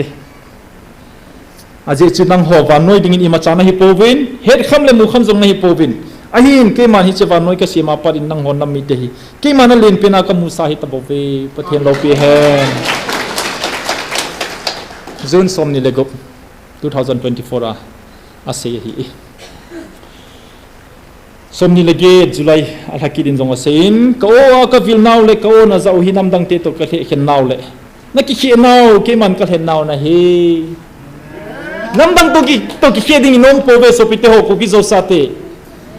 nam dang to hina hindingi go ven nam dang te bolin jong rally bol go vin lam kai ho jong ka sein rally boli chalo down ni ko piu cho rally bol jong le pathen vil na he chen le hen pathen wa choi wa pathen ko dio mi sang zai pathen nga taw nai man dio chu mem Christian hiu chu mem rally a jong taw na man moi lo pi chu tu jong rally a jong ke ka zaw chu mem ka zaw pe chu operation li ka ne ya khat ka bol cha ya pung ka khat le ke ka zam do a rally ka zaw pe chu mem na koi dinga rally ki bol ham ke ading a ki bol hi chula ka zaw ngai chula koi ka ngan se di ham na mi dim se do ve stadium ilhong ven program ki pat pal le ake khari pot do taw ano ba da a house ho na sola no da thau chai na hong hiu chu mem thau chai ki ti chu ka sei nom hi e ho kin chai na tiu te na mel ma te pawe ka za dai ka sei hil hi chu chui bo chui mi hin kho hi pi hiu ham ka hello chu pi mi hem ka yu ham nge ti chu mem Chinai pote ki ti ngai lo pi chu mem program ki chai na pung ka kha jong thu lo pi chu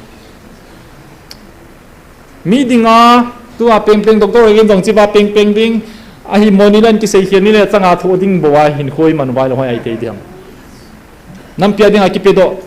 apang hang san chu chai na le ma chang sia ding a thop ding lo di lam kai chu lo ki pe dan nai sei se diu sum tam pi mu dan nai sei gam se diu sei thei ni na lam kai chu nom hel ham tau pi zo ding he ke nam pi dinga nam lam kai ding min mina ka tau de pu pi za ding ka tau jing hi na hi chu hi di dol hi chu mem beli chi tau te ti le ki son ngai mi khat chun ti lo le ka bona ka chi di chu mem really go right jong le pathen tai lo tu ni khon ka sei ta ni ho ding koi mam poi apa then teu ki kam som sa ko ma chu petition ni pe vai pi kana di ham ka ti cho apa then chang wa noi zo ho chu e ho ni ho wa chu ngol na sang pen hi di chu mem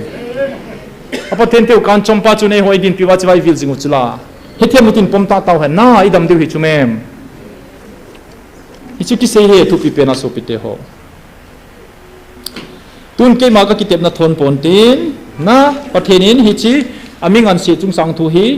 June 26 2024 a sei 28 a sei November 14 a sei ka tundo ding ka tundo pa ju ka sei pa ju ka tundo ta yati ko hi amin sei pong ka te 18 January ningkuma chu sei ki 2024 ama sei hi touch nagam pungpi wa chunga vai hom thune pa sang ale thuma ha jo nang ho ngai lu ding ke man ka tundo pe na hi taw ve 18 January ningkuma sei hi pathen lo pi hen aje chum ki man ngai lu jing wa hing jing ha chung pathirin ke ma kong vil jing ding na hiu ve e hong vil jing ve na tuni san hong vil jing ve January ningkuma sei hi ningkum October 26 ina sei ki de ke kana lungdong thin tai pathirin pidinga tu chana hin sol nai lo ham ka tia ahin min pha dikhat ka nga lel so 26 October ningkuma chi ti na sei ki ta he ke man ka kitep na thon pontin pathen lo pi hen chi ka ngai nom he so pite ho pathen hoi din kitep na ne ye thon lo di hi nang ho chunga jong ka kitep na thon ponte velvin nam len ta khat ke man ka tun do hin ahin hi che nam len ta ka tun do nam khun na hin hol dio hi pathen lo pi hen praise the Lord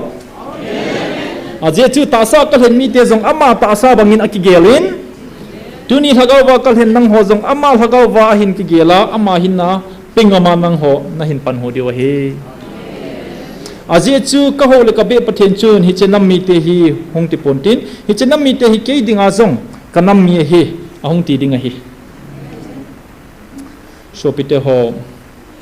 hi cha sei October 26 a sei zo chun November in jong Donald Trump in Nigeria government warning on a pay in Christian house again thei ovin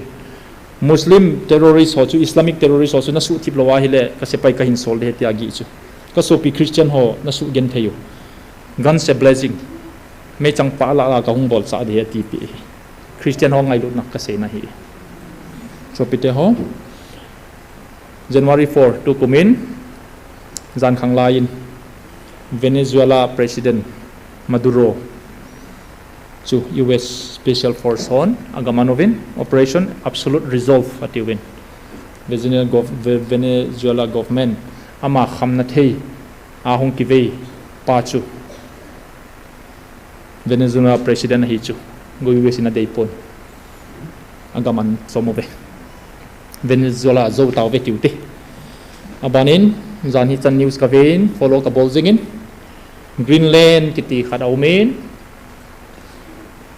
bu bang in atum gam len pa population hom cha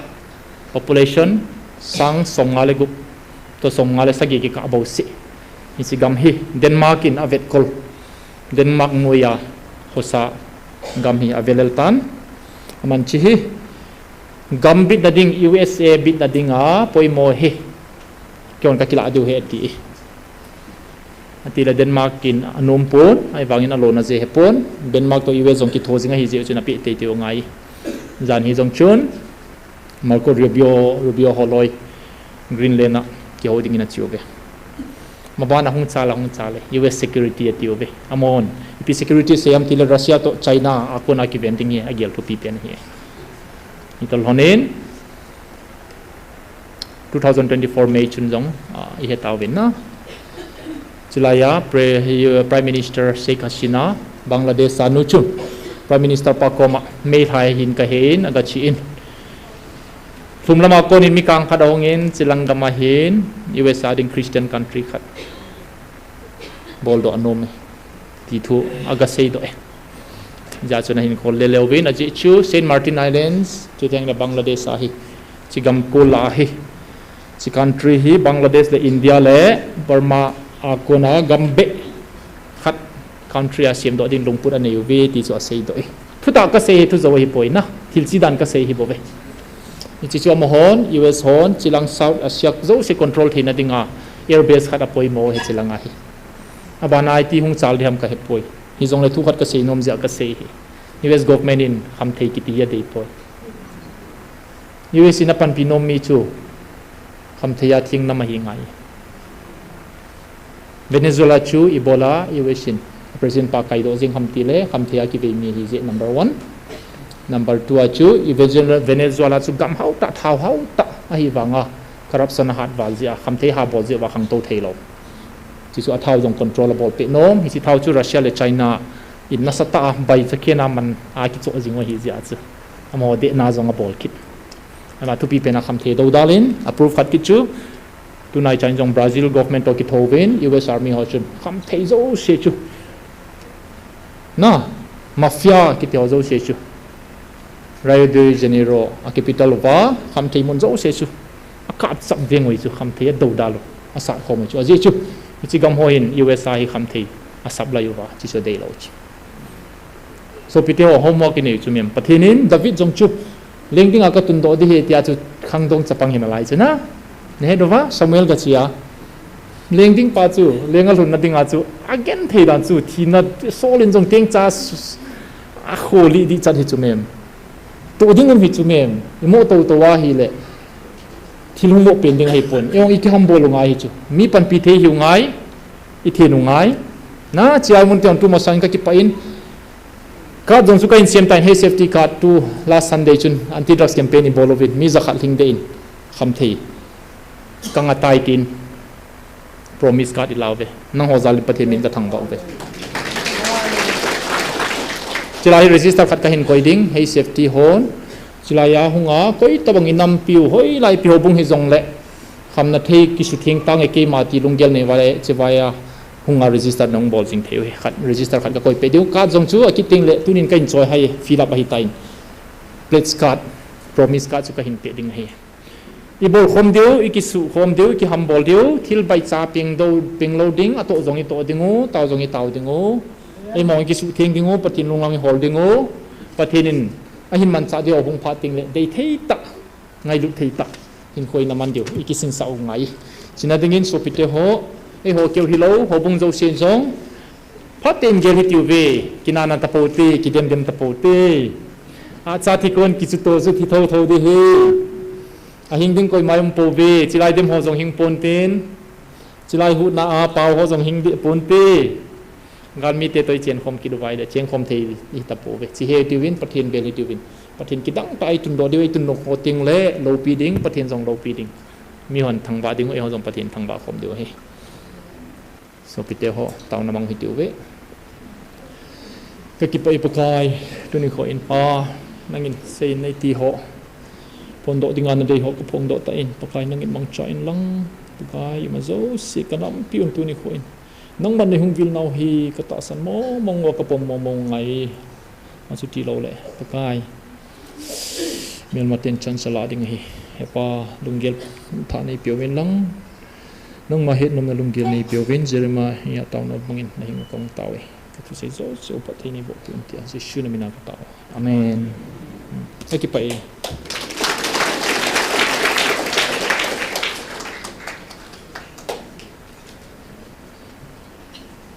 kipa min Dr. Pu pathin mong cha jingin tin kipa vesana verin khot ha beng na beng kinote don chan ana ding do tin pastor jang se aman tauna ki khan tauna nei pi vintin ki khan le hutante